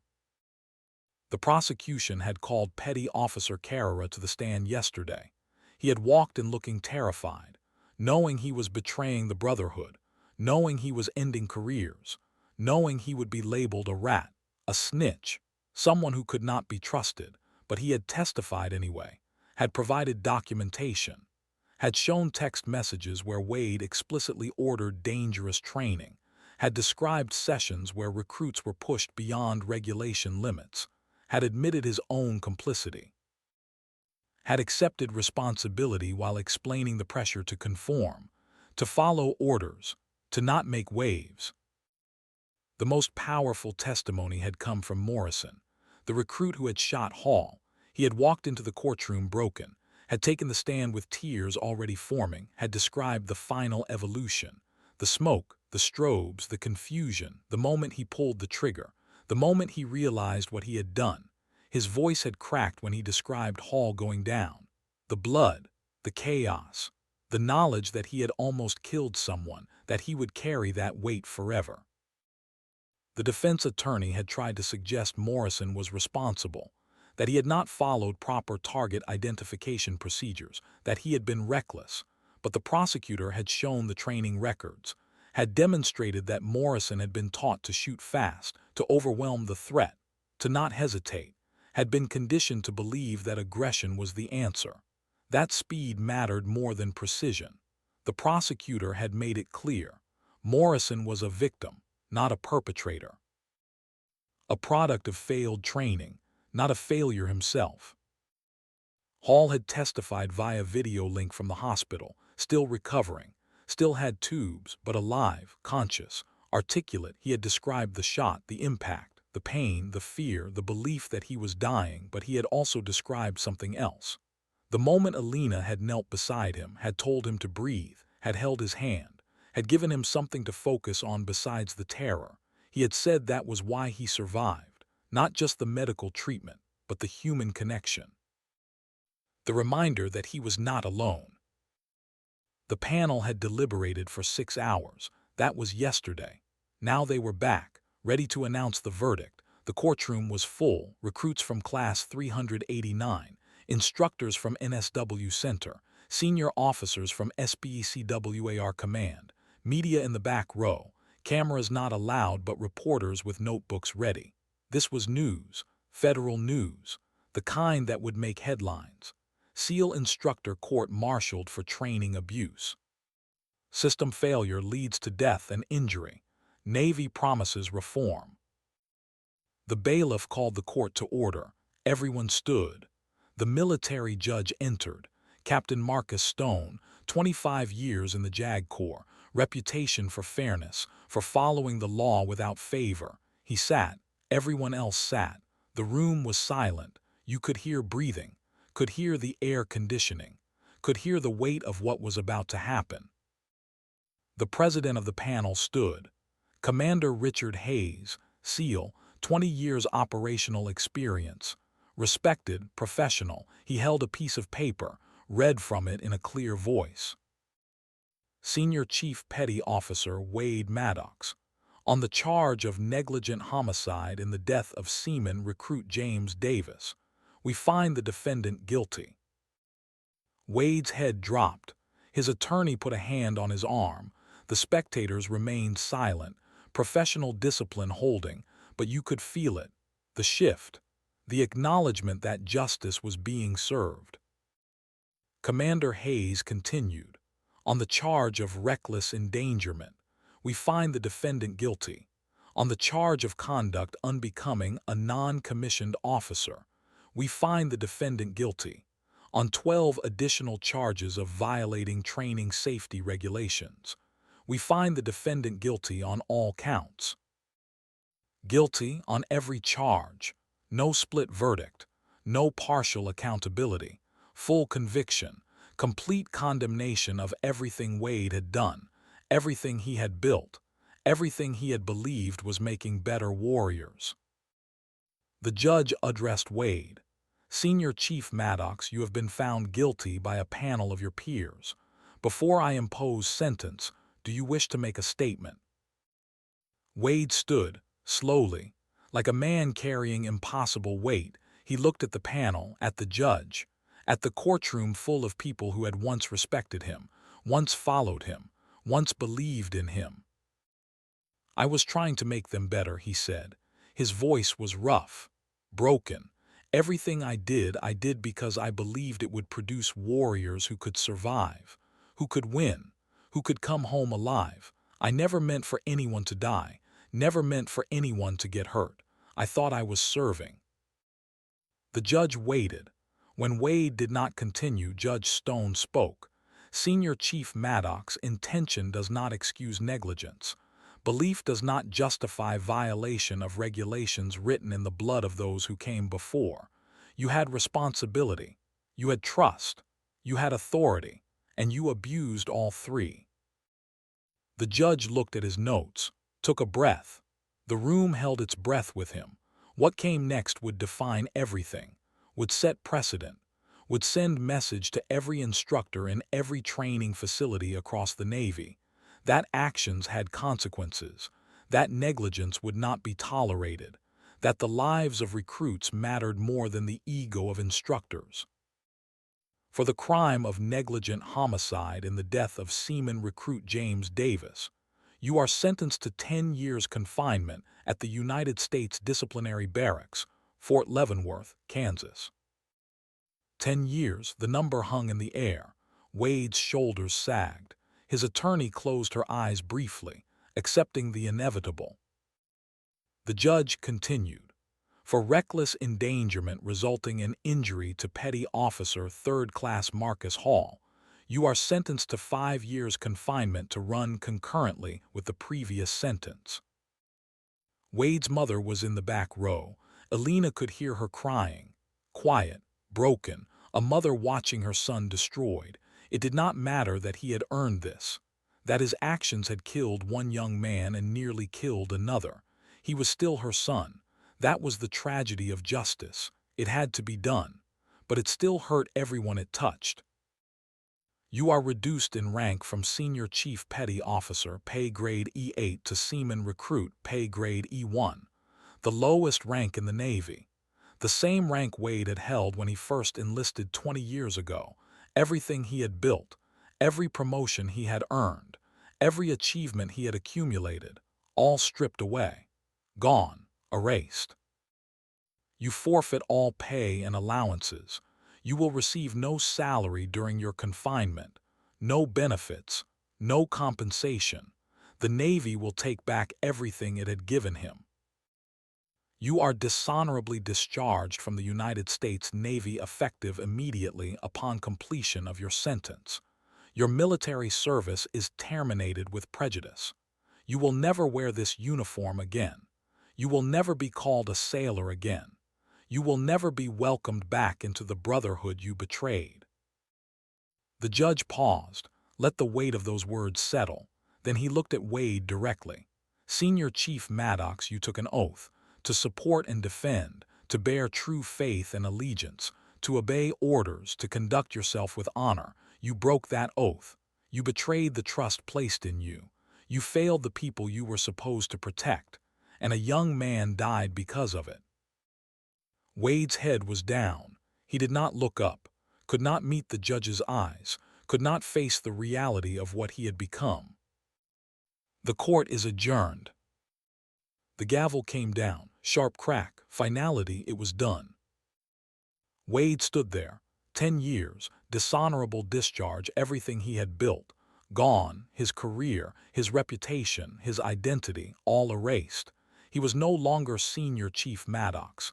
He was Seaman Recruit Maddox, the same rank as the recruits he had trained, the same rank as Davis, the young man whose death had destroyed him.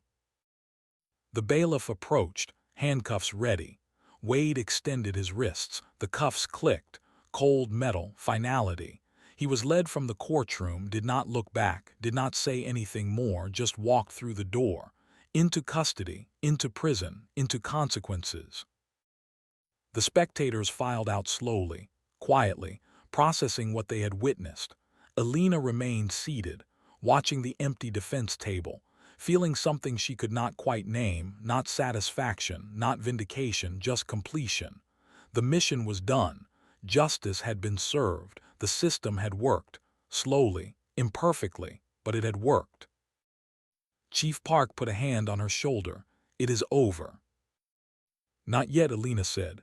Holly still has his trial. Captain Holly's court-martial was scheduled for the following week, but everyone knew how it would go. The evidence against him was just as strong, maybe stronger, because Wade had been negligent, but Holly's had been corrupt, had knowingly covered up a death, had coached witnesses, had altered reports, had valued reputation over truth. That was not just failure, that was betrayal. The trial was shorter, 3 days. The prosecution presented evidence of Holly's involvement in the Davis investigation, showed how he had personally intervened, how he had pressured the medical examiner to rule the death accidental, how he had convinced witnesses to change their statements, how he had buried complaints from 7 recruits, how he had created a culture where reporting violations was career suicide. The defense tried to argue that Holly's was protecting the institution, that he believed suppressing the investigation was necessary to maintain confidence in the training program, that he was acting in what he thought was the Navy's best interest. The prosecutor had responded with a simple question. Whose Navy? The one that values truth and accountability, or the one that protects itself at the expense of the people it is supposed to serve? The panel deliberated for 2 hours. found Hollies guilty on all charges: obstruction of justice, conduct unbecoming an officer, dereliction of duty. The judge sentenced him to 5 years confinement, dismissal from service, forfeiture of all pay and retirement benefits. Hollies had served 28 years, had been 3 years from retirement with full pension. Now he would leave with nothing: no pension, no benefits, no honor, just shame. Elena attended both trials but took no pleasure in either verdict. This was not about revenge. This was about accountability, about ensuring that the people who had failed would not fail again, about protecting future recruits from future Wades and future Hollises. After the trials ended, the real work began. Elena's new position as senior advisor for training standards and safety came with an office, a staff, a budget, and a mandate: review all NSW training protocols, identify gaps, recommend changes, implement oversight, make it impossible for what happened at Coronado to happen anywhere else. She spent 3 months visiting every SEAL training facility, from Coronado to Little Creek to the advanced training sites scattered across the country, observed training, interviewed instructors, talked to recruits, documented best practices and identified failures, built a comprehensive picture of what worked and what did not. The failures were not as widespread as she had feared. Most instructors were professional. Most facilities followed regulations. Most commanding officers took safety seriously. But there were gaps, places where informal practices had replaced official procedures, where aggressive instruction had become normalized, where the culture valued toughness over technique. Elena drafted new protocols: mandatory safety observers for all live fire training, independent oversight boards at every facility, anonymous reporting systems for recruits to flag concerns without fear of retaliation, regular audits conducted by personnel outside the chain of command, mental health resources integrated into training, emphasis on stress inoculation through progressive challenge rather than through abuse. The protocols were officially named the Vance Standards. Elena had tried to refuse the honor, had suggested they be named after Davis, the recruit who had died, but Admiral Richardson had been firm. Your name reminds people that one person can make a difference, that standing up matters, that doing the right thing, even when it costs everything, is worth it. We need that reminder. The institution needs that reminder. 6 months after the court-martials, Class 389 resumed training. The recruits who had chosen to continue were folded into the next class, given credit for the training they had completed, started fresh under new instructors. Elena observed the first day, watched them line up on the grinder, saw the difference immediately. The new senior instructor was Torres, Gunny Torres, who had stood up when others sat down, who had warned Elena about Wade's plans, who had testified at the trial. She ran the formation with professional competence, demanding but fair, challenging but safe, the kind of instruction that pushed people to find their limits without breaking them.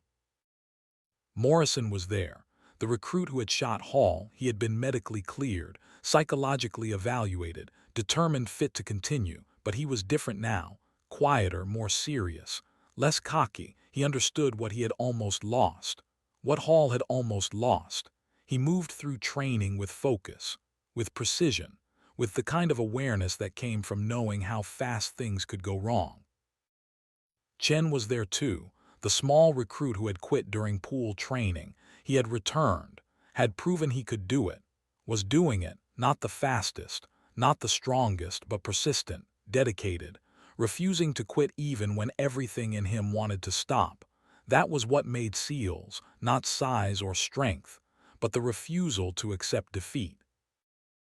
Elena watched them run, watched Torres correct their form, watched the recruits respond with effort and respect.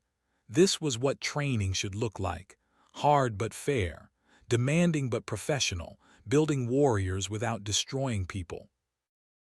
Hall was not there. He had recovered from his injuries. The bullet wound had healed. left a scar, would always be there, a reminder of what happened when training failed, but he had been medically disqualified from SEAL training. The lung damage was permanent, not severe enough to end his military career, but severe enough to keep him from the special operations pipeline. Elena had visited him at the hospital during his recovery. He had been philosophical about it, said maybe it was meant to be, maybe he was supposed to serve differently. He had accepted an assignment as an instructor at the Naval Academy, would teach young midshipmen about leadership, about accountability, about doing the right thing even when it costs something. His story would teach more than any textbook could. 9 months after the trials, Elena received a call. Chief Park. His voice was excited, emotional. He got in, Park said. My son. He got accepted back into Bud S starts next month. Elena smiled. That is outstanding news, Chief. He wanted me to thank you. Said you gave him his dream back. Showed him that failure was not permanent, that the system could be wrong, that he deserved another chance. Tell him I expect excellence. No shortcuts, no excuses, just proper training and honest effort. He knows he is ready. A year after the trials, Admiral Richardson invited Elena to SBECWAR headquarters in Coronado. She walked into his office. The walls were covered with photos, teams throughout history, operations that could not be discussed, warriors who had served with distinction, some alive, some not, all honored. Richardson gestured to a chair. Elena sat. He remained standing, walked to the window, looked out over the base. Master Chief, I wanted to give you an update. Since implementation of the Vance standards, we have seen a 40% reduction in training injuries, a 60% increase in recruits reporting safety concerns, 0 deaths, 0 serious incidents requiring hospitalization. The program is working. That is good to hear, sir. Richardson turned to face her. But that is not why I called you here. He pulled an envelope from his desk, handed it to her. Open it. Elena opened the envelope. Inside was a promotion warrant. Senior Chief Petty Officer to Master Chief Petty Officer. She looked up. Sir, I am already a Master Chief. Richardson smiled. Read it again carefully. She did, saw the words she had missed. Master Chief Petty Officer of the Navy, MCPON. The highest enlisted rank in the entire Navy. The senior enlisted advisor to the Chief of Naval Operations. The voice of every sailor in the fleet. She looked up, stunned. Sir, I do not understand. The CNO asked me to identify someone who embodies what we want our senior enlisted leaders to be. Someone with operational experience. Someone with moral courage. Someone who will tell him the truth even when it is uncomfortable. I gave him your name. He reviewed your record, your actions at Coronado, your implementation of the new standards. He agrees. You are the right person. Sir, there are Master Chiefs with more time, more experience, more political skill. We do not need political skill. We need integrity. Will you accept? Elena looked at the warrant, thought about what it meant. Leaving SBECWAR, leaving the teams, moving to Washington, D.C., advising the highest levels of naval leadership, representing every enlisted sailor in the Navy. It was an honor, the highest honor, but it was also responsibility, weight, burden. She thought about Davis, about Hall, about Park's son, about all the recruits who would go through training in the future, about the system that could work if people had the courage to make it work, about the difference one person could make if they refused to be silent. Yes, sir, I accept. The promotion ceremony was held on the grinder at Coronado, the same place where recruits pushed through impossible workouts, where they discovered what they were made of, where they learned that the body could go farther than the mind believed. Now it would be the place where Elena Vance became the senior enlisted leader of the entire United States Navy. The audience was full: recruits, instructors, senior officers, Admiral Richardson, Captain Rodriguez, Chief Park, Gunny Torres, Petty Officer Carrera, even some of the recruits from Class 389, Morrison, Chen, others who had survived and chosen to continue. Hall was there in his dress blues, standing straight despite the scar tissue that pulled at his chest, proud to witness this moment. The ceremony was simple, formal: the reading of orders, the presentation of the new rank insignia, 3 gold stars surrounded by 2 silver stars, the symbol of MCPON, the voice of the enlisted fleet. Elena stood at attention as Admiral Richardson pinned the new insignia to her collar, replacing the Master Chief anchors she had worn with pride.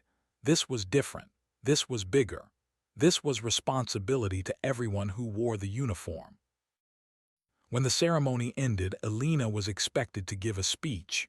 She walked to the podium, looked out at the assembled personnel, saw the faces, young and old, officer and enlisted, all looking to her for words that mattered.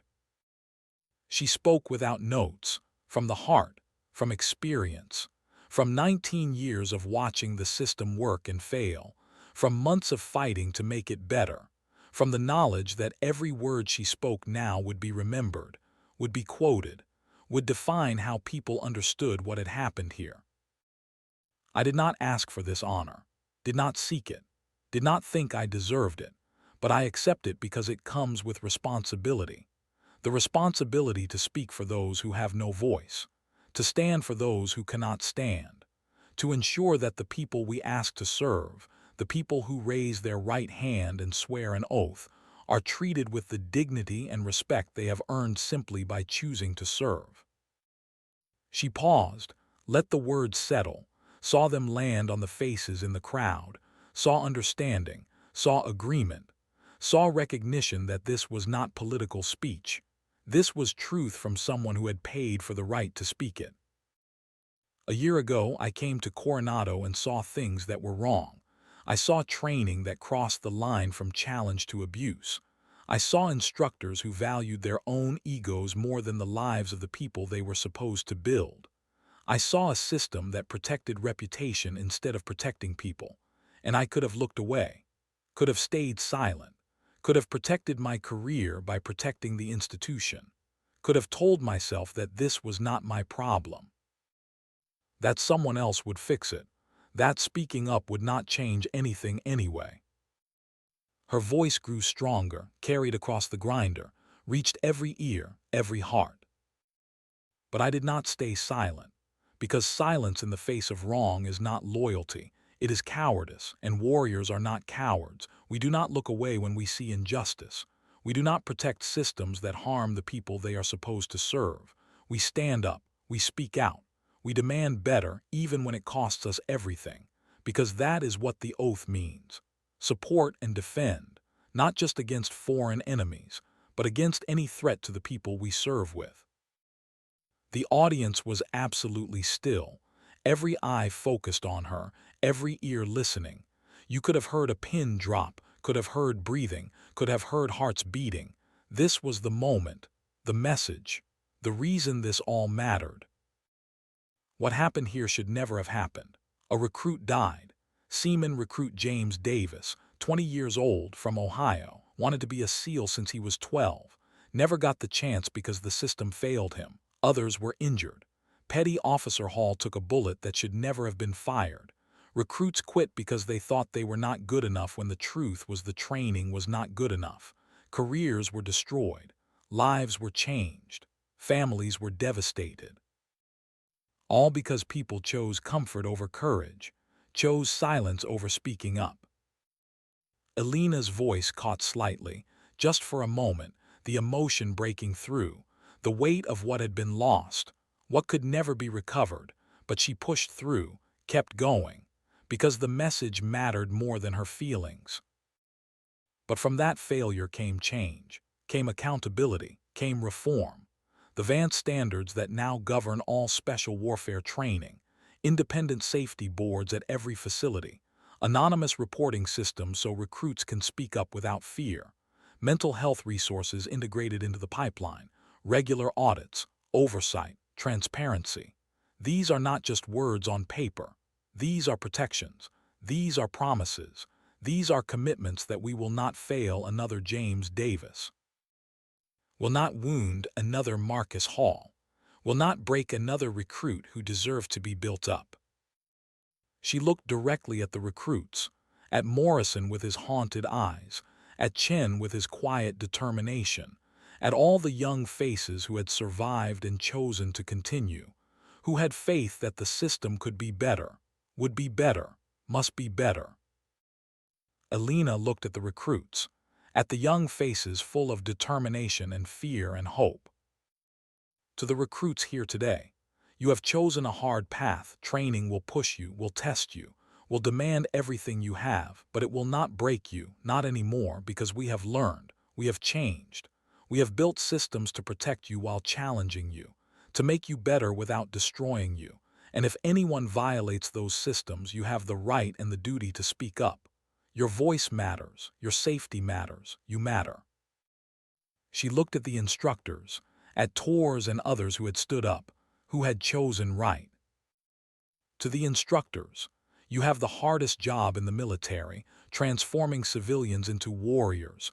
It requires toughness, discipline, high standards, but it also requires wisdom, knowing when to push and when to protect, knowing that your job is not to break people but to build them, that your legacy is not how many you fail but how many you prepare to succeed. Finally, she looked at the senior officers, at Admiral Richardson and the others who had supported reform. To the leadership, thank you for having the courage to look honestly at our failures, to accept criticism, to implement change. That takes more strength than fighting any enemy, because it requires admitting we were wrong, that we failed people who trusted us, that we must do better, and then actually doing better. Elena stepped back from the podium. The applause started, not loud, not wild, but sustained, professional, the kind that came from respect, from recognition that something important had been said, something true. After the ceremony, Elena walked the base one last time, visited the obstacles course, the pool, the grinder, the places where warriors were forged. She would be leaving soon, moving to Washington, starting her new duties, but this would always be home. This was where she had learned what she was capable of, where she had discovered that doing the right thing mattered more than any career, that standing up was worth any cost. Chief Park found her standing by the ocean.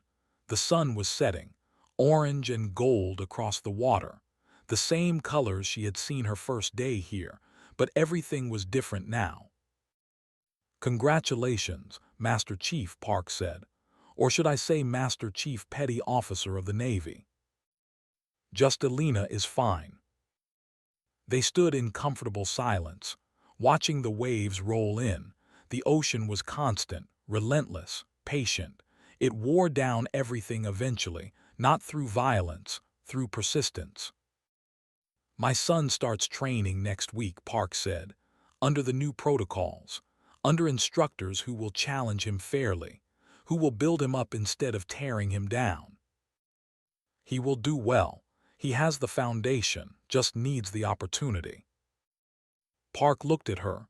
"You gave him that, gave all of them that, a system that works, that protects, that values people as much as it values missions. The system still has flaws, still has work to do, but it is better than it was. That is all we can ask, to leave things better than we found them." Park extended his hand. "Thank you, Elena, for everything." They shook, professional respect earned through fire, through standing together when it mattered, through refusing to be silent. Elena's last official act before leaving Coronado was visiting the memorial wall, the place where names were engraved, warriors who had died in service. She found the newest addition, Seaman Recruit James Davis, the young man whose death had exposed the rot, whose sacrifice had forced change. His name would be there forever, a reminder of what happened when the system failed, and a promise that it would not fail again. She placed her hand on the engraving, felt the letters, cold metal, permanent, the cost of failure, the price of negligence, the weight of responsibility. "I am sorry we failed you," she said quietly, "but your death was not for nothing. You changed everything, made us better, made us honest, made us remember why we serve." The memorial did not answer, but Elena felt it anyway. The acknowledgement, the connection, the understanding that sometimes one death could save 1,000 lives, that sometimes sacrifice, even unwilling sacrifice, could mean something. She walked away from the memorial toward her car, toward Washington, toward the next mission, but she carried Davis with her, carried Hall's scar, carried Park's son's second chance, carried the knowledge that silence was not loyalty, that standing up was not betrayal, that doing the right thing, even when it cost everything, was the only way to serve with honor. Master Chief Petty Officer of the Navy Elena Vance drove through the gates of Naval Special Warfare Center Coronado for the last time as an instructor, but she would return, as the voice of the enlisted fleet, as the guardian of standards, as proof that one person refusing to be silent could change an entire system. The sun set behind her. The Pacific turned from gold to deep blue. Stars appeared overhead, the same stars that had watched over her first night here, the same stars that would watch over the recruits who came after, who would train under better systems, who would learn from better instructors, who would serve with honor because they had been taught that honor meant integrity in everything. She thought about Syria, about watching that young SEAL almost die because his training had taught him to rush instead of think. That had been the seed. The moment she realized that bad training killed just as surely as enemy bullets, that had been her why, her reason for requesting this assignment.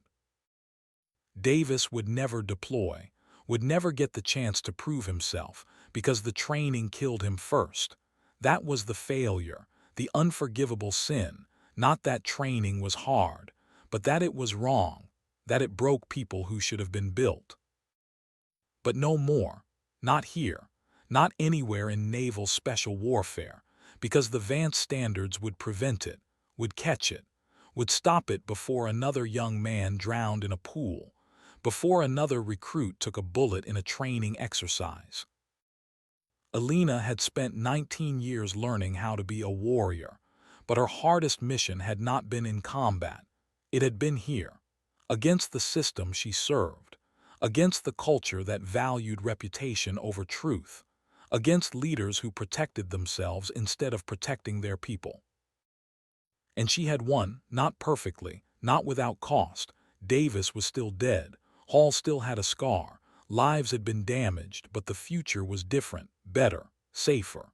The next class would not face what Class 389 had faced, would be challenged fairly, tested honestly, pushed by instructors who knew where limits were and how to expand them without destroying them. That was worth everything, worth her reputation, worth her comfort, worth her peace, worth whatever price the system demanded for change. Because some missions were bigger than one person.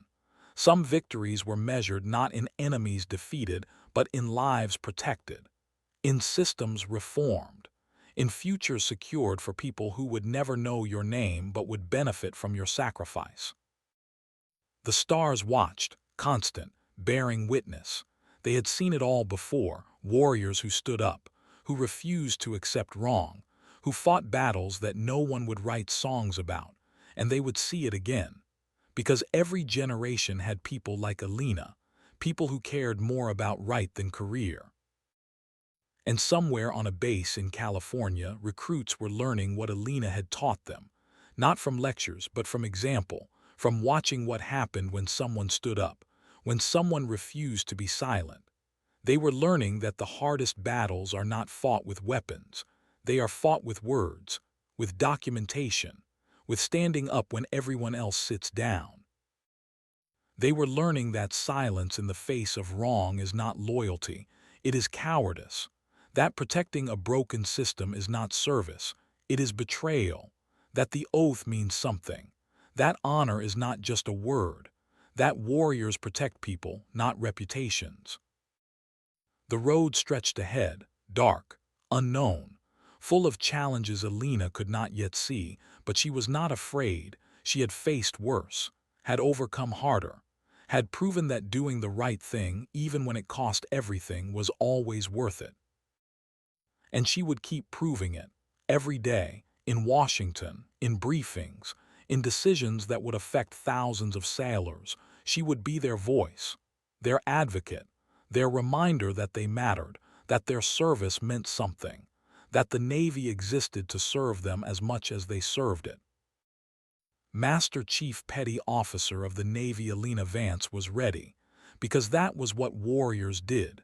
They completed the mission, whatever it was, whatever it cost, however long it took. And this mission, the mission of making the system worthy of the people who served it, would never truly be complete, would require constant vigilance, constant courage, constant refusal to accept that wrong was inevitable or that change was impossible. But she would fight it, every day, because Seaman Recruit James Davis deserved better, because Petty Officer Marcus Hall deserved better, because every young person who raised their hand and took the oath deserved a system that would protect them as fiercely as they promised to protect the nation. That was the promise, the commitment, the mission, and Master Chief Petty Officer of the Navy Elena Vance always completed her missions, always had, always would. Because that was what it meant to serve, to stand, to refuse to be silent. And Elena Vance would never be silent again. Thank you for watching Elena's story. As a storyteller, I'm honored to share missions like this with you, stories about the warriors who fight the hardest battles, the ones against broken systems, not just enemies. I'd love to hear from you. Did you serve? Have you seen this kind of leadership, the quiet professionals who change everything without raising their voices? Or maybe you knew someone like Elena, someone who chose the hard right over the easy wrong. Drop a comment below. Your experiences matter. And if you want more stories like this, real missions, real courage, hit that subscribe button. More coming soon. Stay strong, United States.